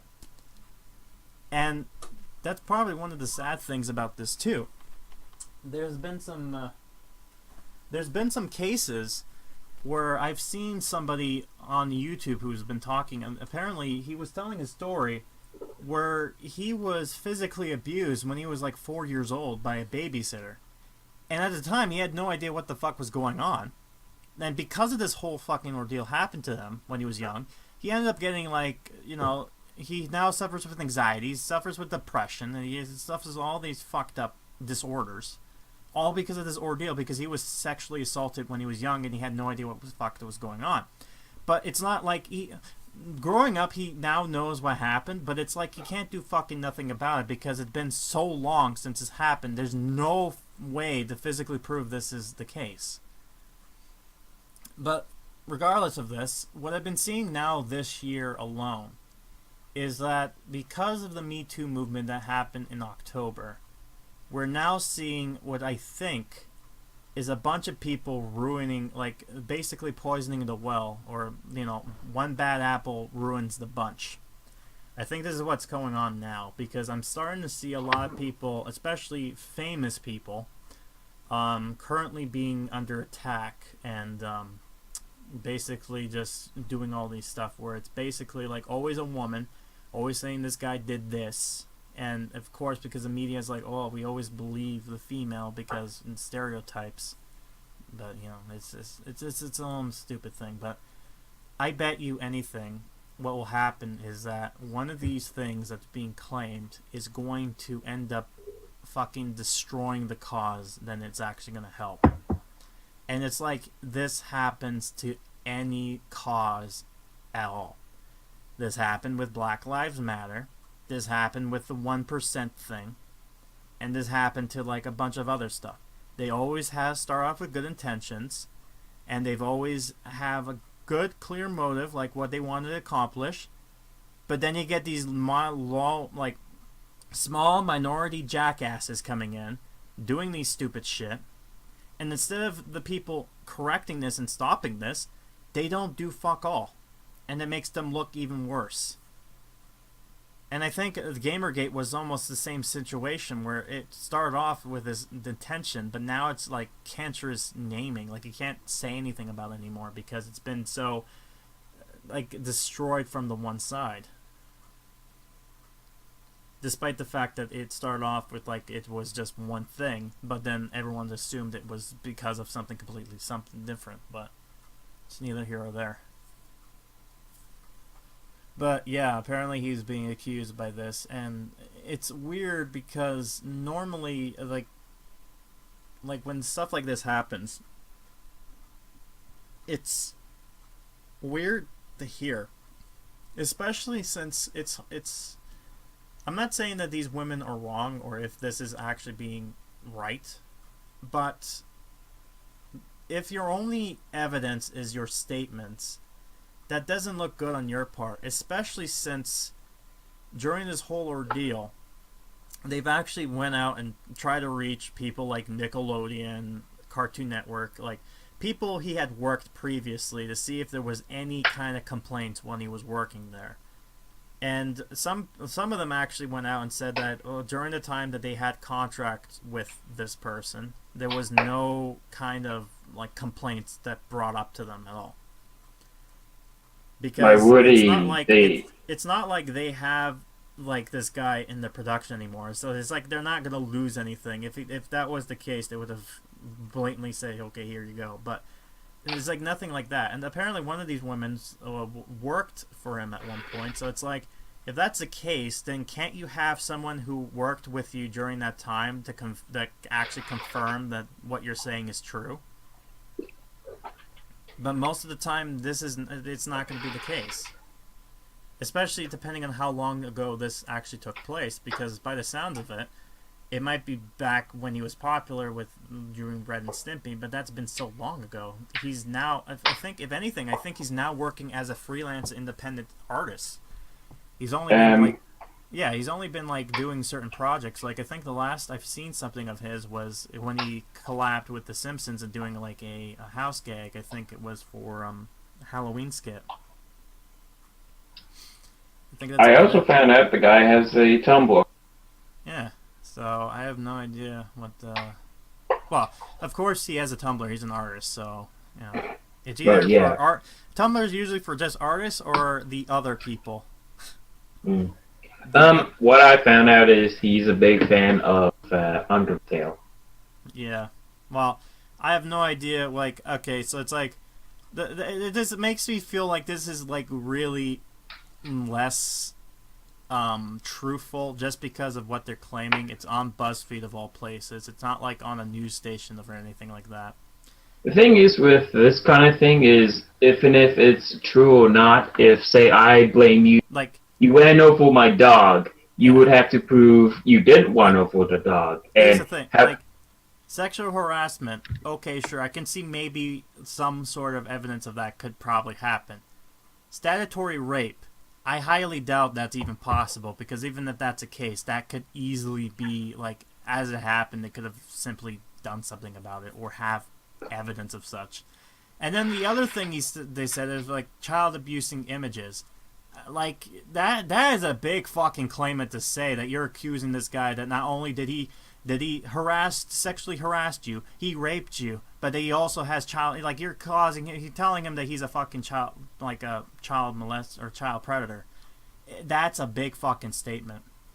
And what I'm gonna see right now, I'm gonna swear, sometime this year, someone's gonna get accused of something. It's gonna turn out to be false, and then that person is going to sue the fuck out of this one person, as well as the organization that published said information. It's interesting too because currently, I heard up here in Canada there was there's an election coming up, I think, regarding a certain province. I've heard, I don't know, when I was at work, I've heard certain stupid things. There was one person who was running a one of the parties. I think it was the PC party, and he was basically accused of doing like sexual harassment stuff or like things of that nature. And because of this, he was forced to resign and step down and actually dissociate himself with the party. And he was basically not like when he made his statements. Usually, when people are guilty of such, they usually have that certain kind of like you know exactly, like when somebody's guilty, they have that certain statement they make, which is like copy paste. But when this guy stated, he was not only did he look like he was upset by this whole thing happening, but by the sounds of it, he was actually confident that he actually did nothing wrong and that he's actually going to court for this. So it'll be interesting to see, like, you know, basically that they basically made the claim. Now they have to bring the evidence to this. So it'll be interesting to see what ends up happening. And if for some reason this turns out to be like wrong, like if this turns out to be false, then the next question brings up to, why did this happen? Because I feel like, and it's weird because they gotta do that Illuminati thing, but for some reason, a story like that kind of seems like either it was one of the other parties that was trying to attack this person, or someone within the organization that wants him out for their own needs. But again, that's like Illuminati, kind of like, oh, conspiracy theories. But I doubt it, but, you know. People love their conspiracy theories, even though they don't make much or sense. it's a thought process kind of deal. But yeah, it's what it is. But you know, I'm moving on from that. So Zeph, you must be a lizard person. Yeah, we'll end up waiting and seeing what ends up happening from this situation. But I'm starting to get rarely less engaged. It's like, it's gone to the point now that every day I hear like, oh, this famous person sexually harassed me, just so they can see that person basically lose their job and stuff like that, and think that, oh, now I got my way, so I have no worries anymore. Like, you watch, someone is going to either get, because of this, either someone's going to lose their life, or someone is going to end up damaging somebody so bad that it's going to make news when they actually go not only against the person who made the claim, but also the people who was responsible for publishing this in the first place. So, for example, for this case with the Red John here, if this turns out to be false, not only is he going to sue or like go pursue these two women, but he's also going to go after BuzzFeed. And I think that would be fucking funny if that actually turns out to be the case. Since I think a lot of people don't like them. Something I found out is BuzzFeed hired online artists to make like comic strips I'm funny. When he quit BuzzFeed, his background went 110% better than what he used to do for them. Oh yeah, no, but it was obvious. I know who you're talking about. He was also the same guy, I think, who made that meme comic last year where it was the guy who was just like, someone stole my bike, but in one way, whatever, blah blah blah. So I guess it's okay, and then he just walks off. But yeah, no, definitely. So let's just move on to more gaming stuff now. One of the things is you might notice I have Wario there on the sideline looking sad, and you might be wondering why the fuck is Wario there of all places. Well, it was because Nintendo, as of late, recently was making these patents like they usually do. Whenever it comes to like new games that are coming out or new games, they usually renew their patents and say that they own the rights to it. One of the patents that came out of nowhere is the fact that they patented Wario Land of all things. And the last Wario Land game we've got was in the vein of Wario Land Shake It for the Wii, which was like 10 years ago. So a lot of people, like usually when it comes to people having patents, like the new patents, means that there's a new game coming out or something new coming within that franchise. So a lot of people are now speculating that perhaps there's a new Wario Land game coming. And then some people are secretly hoping that will be making an appearance there. But, you know, it would be interesting if that is true, and then, like, you see the Wario Land trailer, and then near the end it's like, Waluigi! And it's like, yay, finally, Waluigi Adventures. But, or it could be just a character with a mask, like in the yeah, or they could do what everyone's doing now, which is just remake Wario Land series. Like, you know, I have no idea what they're going to be doing, but I'm kind of interested to see if they'll do a 3D Wario game of sorts, like much in the vein of like Super Mario Odyssey, but like in Wario. So it would be interesting to see something like that happening. That'd be awesome. It would be, but I highly doubt they would probably do that because Wario games have been very Japanese / weird-ish, right? Even for like, yeah, it's not bad, but it's like it has its style now, right? So there's that. Speaking of remakes, someone mentioned when it came to like something we didn't mention of like back last year, near the end of last year. Sony announced that they are making a Medieval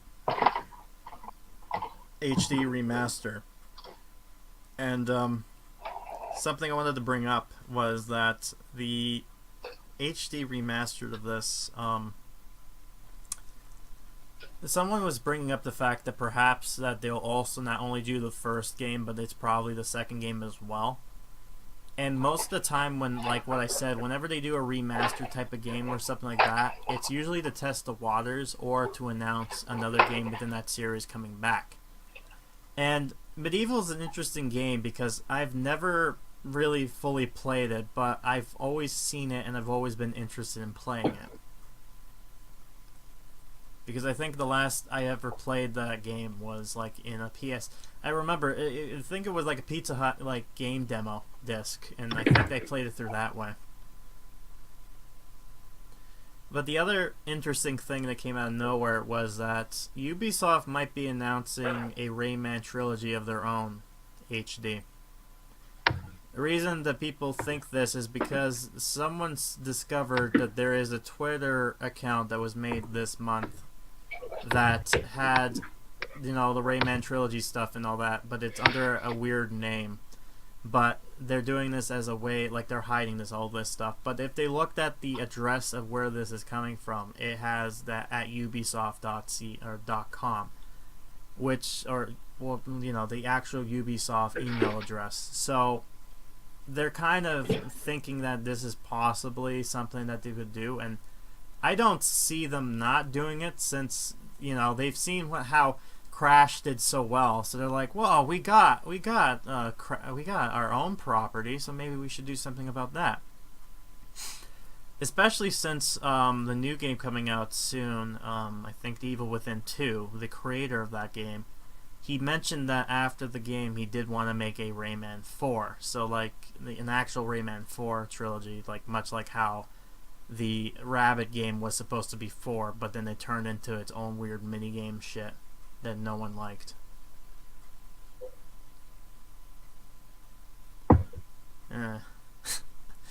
Okay, we're gonna get this quickly done soon. Any comments on what I've stated so far, or no? I think no one cares about Wayman when nobody says anything. Nobody is just like, any comments? It's like, no, fuck him. But no, but the only thing about Rayman I was interested in was the fact that when they made Rayman Origins and then even Rayman Legends, the art style and everything like that was actually pretty good, and especially the game itself played really well. I think it was the only decently game out of Rayman that came out of it. So. Well, Wayman came out at a time where 3D games on Super Nintendo was cool. So. Yeah, but their art style and the way they kind of made their stuff actually was really intriguing to look at. Also, for some reason, when I was playing Rayman 2, I remember that there was someone introduced me to a YouTuber, and he was talking about the failed pilot to like the Rayman TV show. And he was just talking about there's this one scene where fucking Billy West, who was voicing as Rayman, he did this weird impression, like he had this weird Boston-like impression, but he was mentioning something about a car, but he said it like "car," like CAH, and there was just like, what was that? The car? So, whatever. That's a Mainer accent. Yeah, you will car. Yeah. Hey, Yeah, it's like, hey, my car. Don't you mean car? Zeph knows about that well because I'm from Maine and I have that accent really bad sometimes. Oh, that's fine. I mean, that makes it fun. Alright, well... Some accents. Let's get to our main fucking feature presentation. Since it's been so long, we're going to end this real quick, but this might have an hour of discussion itself. So, if you remember from last episode, if you've listened, you might have noticed that there was this one point where, let's see, yeah, noises is happening. We've mentioned that there was a potential that Activision might be announcing the Spyro trilogy this month. And oh boy, has this month been so fucking interesting indeed.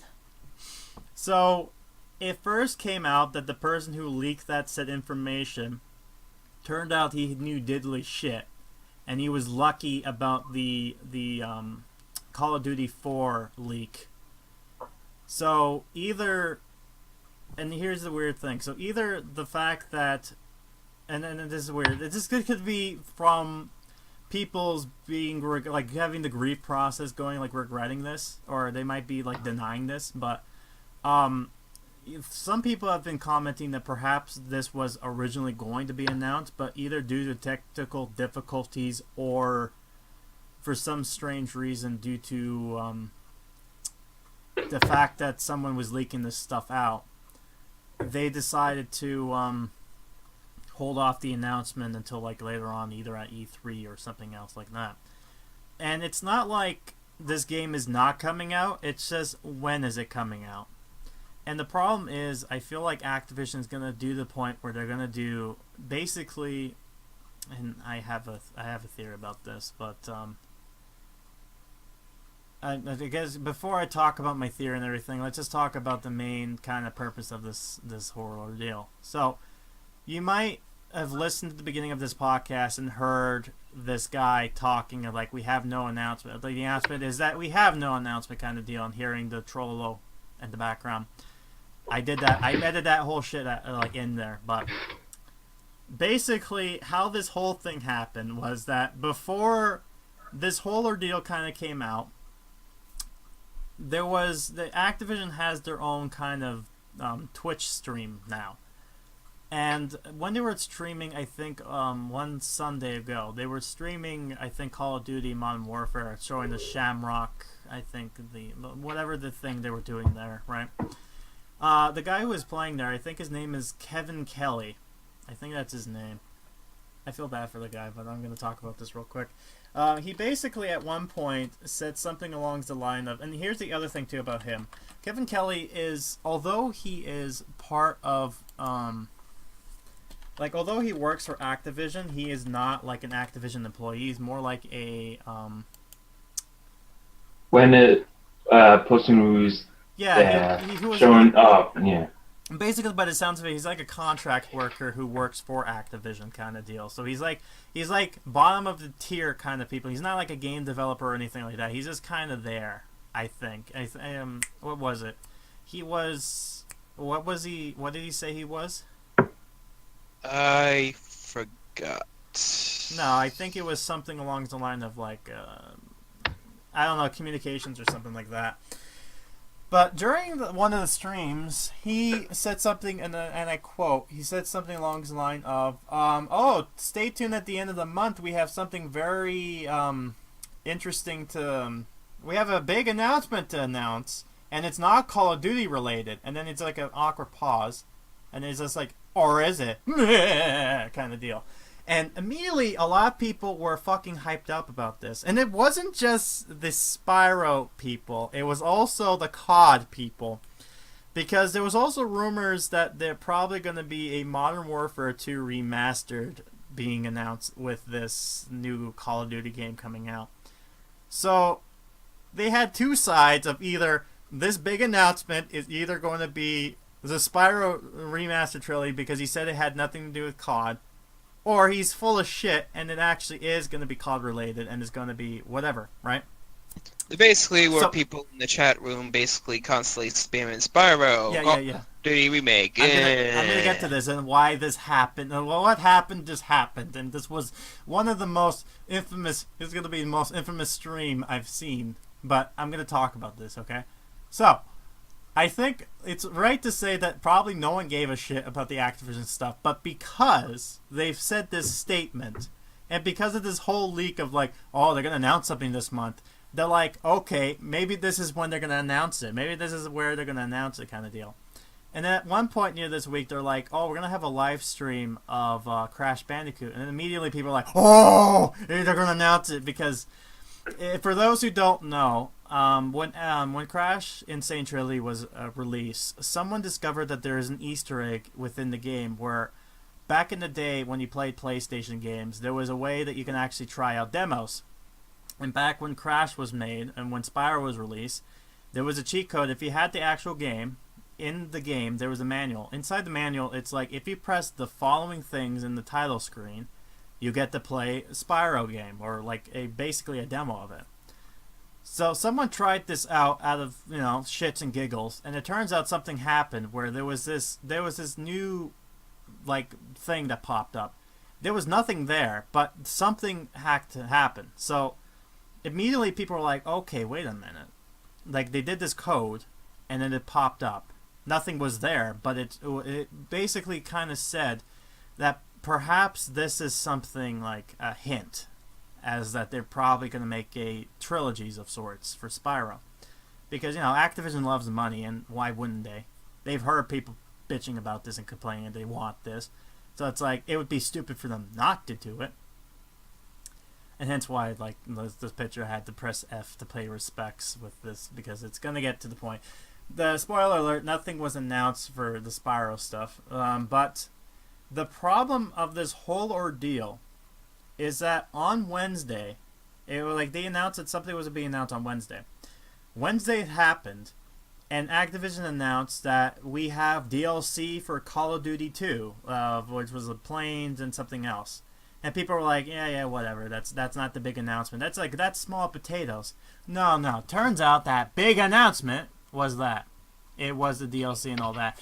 And the fucker did not clarify this before he's like, oh, we're streaming. And by the way, guys, the announcement was that kind of deal. He did fuck all. And I think he knew this intentionally just to get views, I think. So what ended up happening the night of, I think Thursday, because I was at home, I was kind of doing cleaning up stuff, and I was watching this one guy who was like, there was a few YouTubers who kind of was hoping for this too. There's one guy called the Canadian Guy A, And then there was other people too. But then one guy I was watching was a guy by the name of Teal Gamer something. I know he was like Teal Gamer Master. And he's been on YouTube for a while now. But he was so sure that this was going to happen. So what he did was he was streaming Spyro 1. And he wanted to beat the game, like the Spyro game, all the way throughout the end. 100% it before the announcement came on. Because he streamed this, like, for him, he was in the UK, so this was going to be late for him when this whole stream was coming up.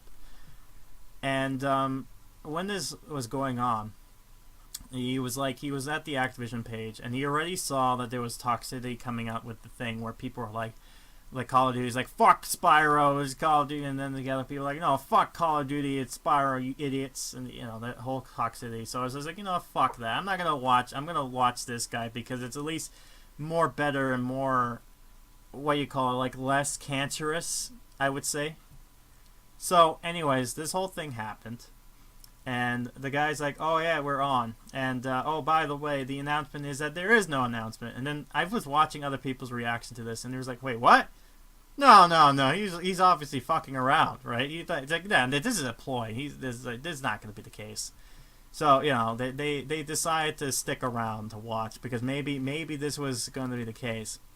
But then the moment it was sinking in, the more you were watching the stream, and the more you're like, oh my god, maybe he's serious about this. And then it just ends, and it's just like, what the fuck did I just watch? What ended up happening was that we watched this poor man who played this game, who was so bad at it, that made DSP looks good. That's how bad this guy played. So it's like he made DSP look good. It made it almost look like, it almost reminded me of like the guy last year when he was playing Cuphead. You know that reporter who was playing Cuphead, and he was so fucking bad at it. Like video surface, and they're like, what the hell is this, right? I think it kind of was reminding me of that. Like, when I was watching this, I was like, is he purposely fucking with people, or is he really that bad at the game? But it ended up becoming this so cringy that I ended up watching it. It ended up becoming like the room of sorts that I was watching this. And I felt so bad for the guy because he ended up looking like he was being sad because he had these toxic players, both on the Spyro side and also on the Call of Duty side, pissed off that this whole thing was for naught. It could have been easily avoided if he actually announced previously and said, oh no, the announcement was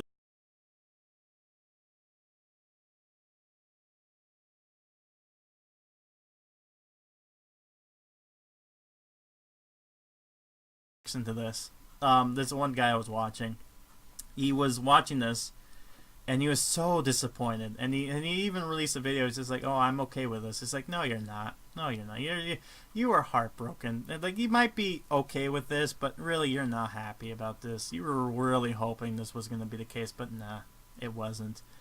And then I watched the other people too. One of the guys were just laughing at it because it was just like, oh, it was funny. Like, this guy's less entertaining than the people who were watching him. The reaction people were more better watching than the person playing the game itself.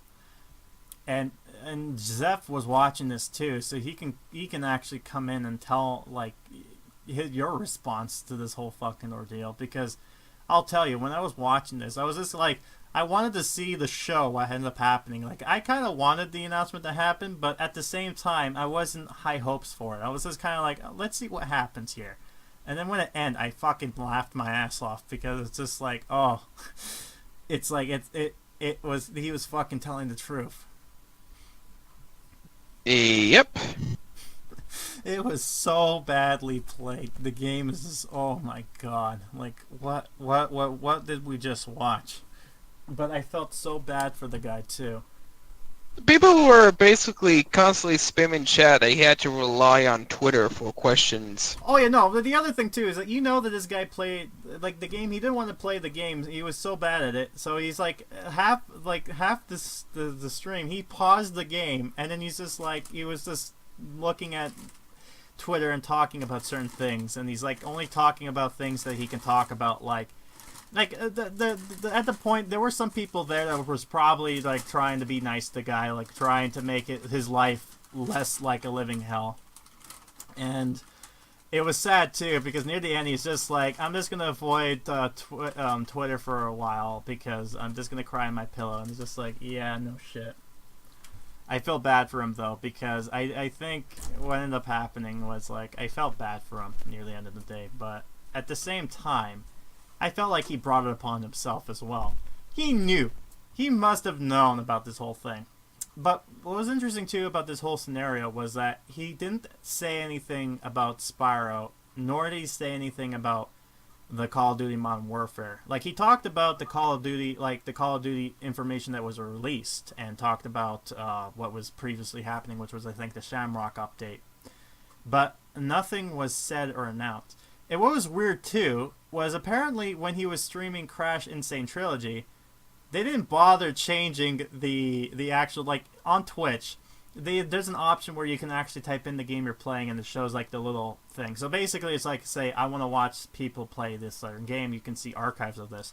He left it as Modern Warfare 2, or, like, World War 2, basically. And it was just really weird, and it's just, like, all this stuff, like, press F to pay respects. Like the memeage of this, like the fact that this whole Twitch stream is going to go down to being infamous for sure. And this does not look good on Activision's part. Now, this is not Activision's fault per se, because this is not like their doing, but they should know better. And they should have told this guy, it's like, hey, you should have like said something beforehand. But it's like it almost felt like he did this intentionally. He knew. He wanted the people to come in. He knew about people being hype about these games. So either two things happen. Either he was playing this up to be a dickhead and wanted the views because no one wanted to watch him for obvious reasons, because he wasn't good at the game, nor was he good at commentating. Or there was really going to be an announcement of some kind, but due to Activision stepping in, they didn't want to announce it at this time due to either technical difficulties or other reasons.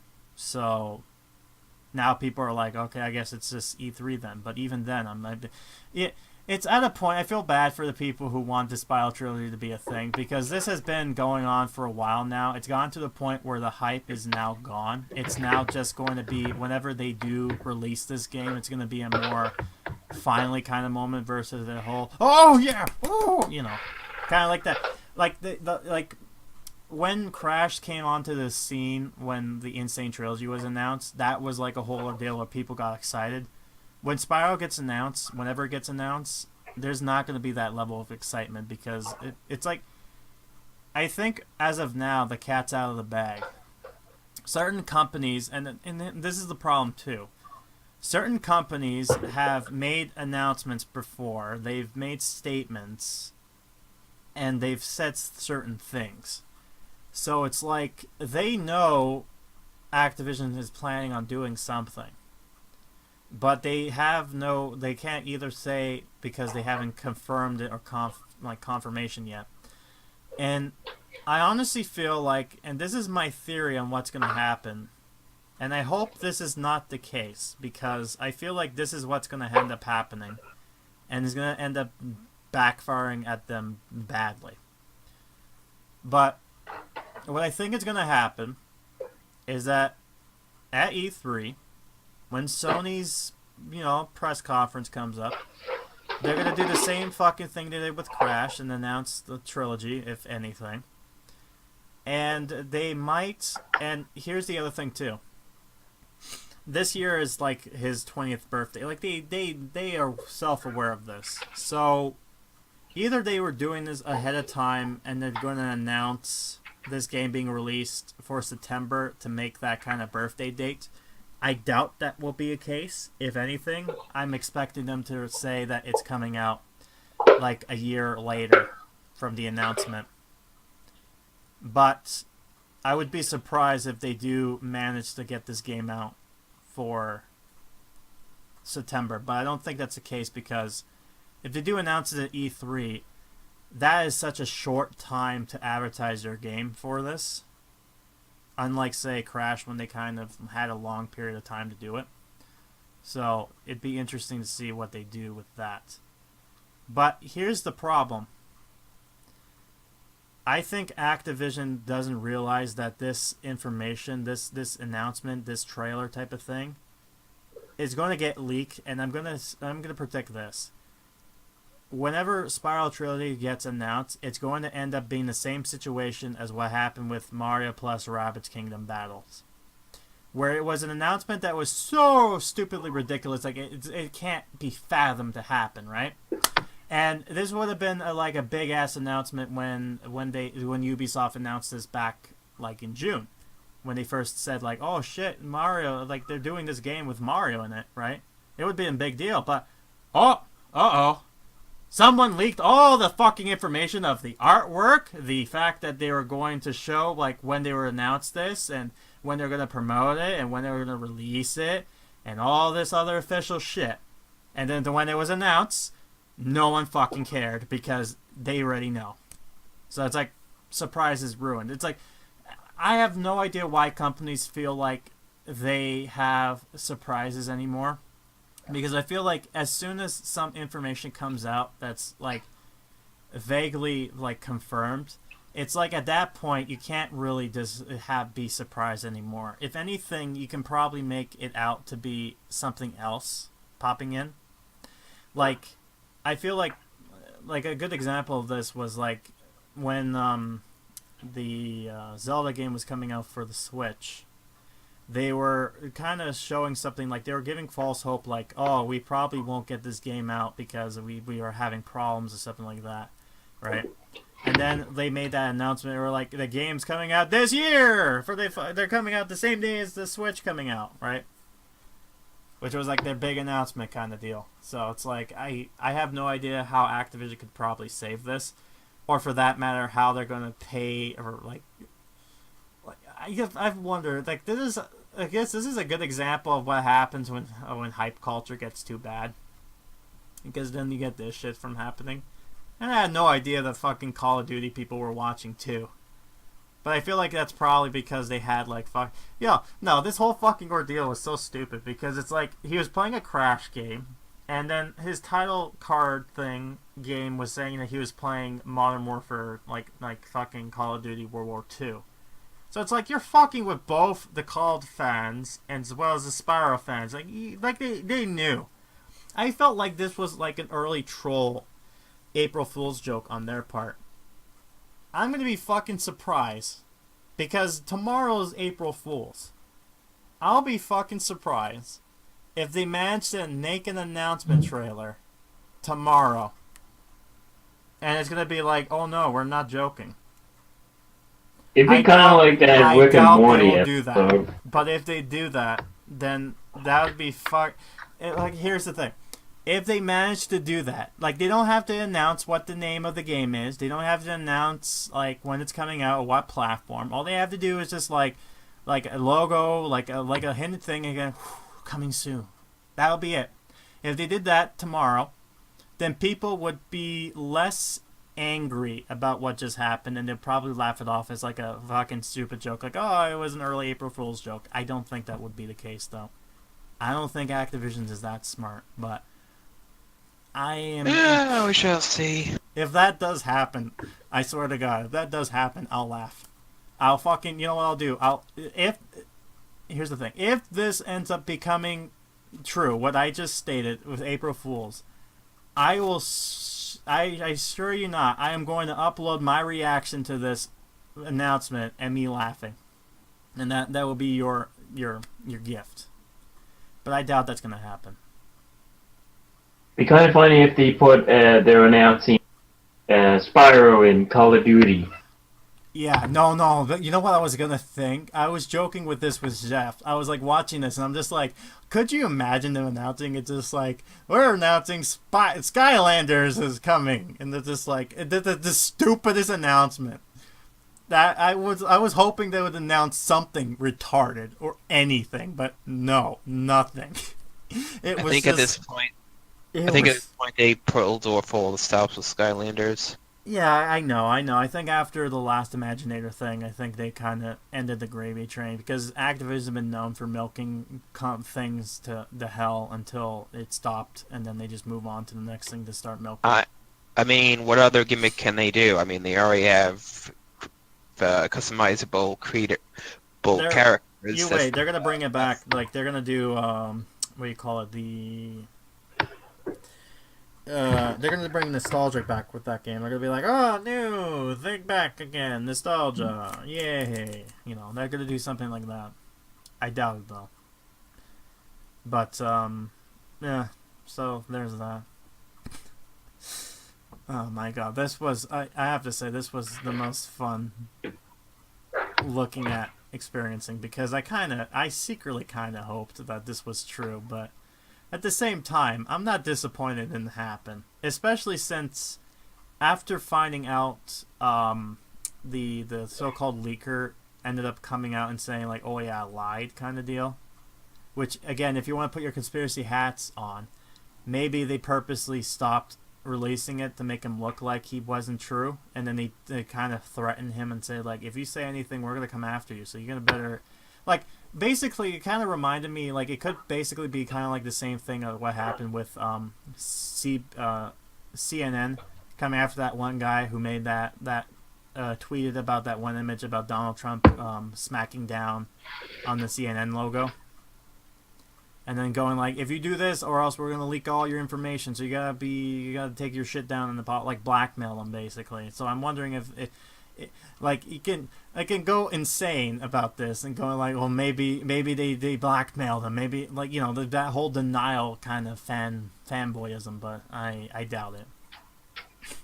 I don't think they're that smart to do it, honestly. Also, too, I was gonna add that for Skylanders, I think they're just focusing on the Netflix show now, which I have not watched at all. I know at one point I didn't even know there was a Netflix there is series. Skylanders Academy. I think it was like a prequel to what do you call it? The prequel to the first game, honestly, because Eon there is like alive, so It's actually set in its own universe. It's separate from the actual games. That's so stupid, but whatever. I guess that makes sense because of like I was watching stuff with like Cinder, and then it's like they have that one guy be her father, and I'm just like, no, don't do that. I thought he died. No, but whatever.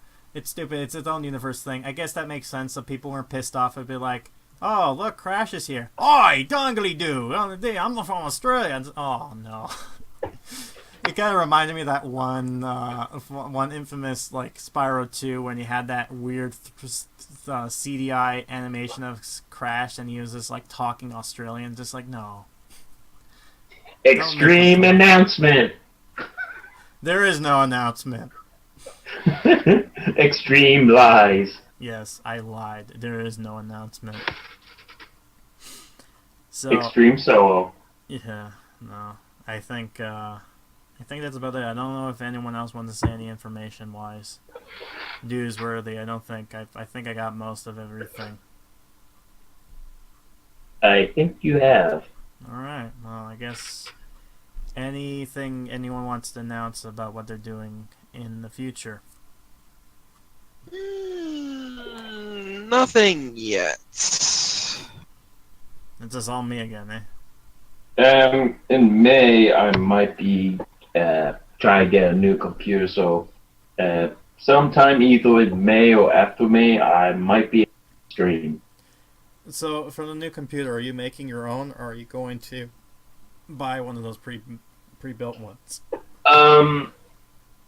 The thing is, I've been going to stores, so the idea is either the computer I'm using, like the one that crashed, I use its shell, and then I could put in like the stuff, like say the cards and the motherboard and that stuff, and hopefully by then I have the computer.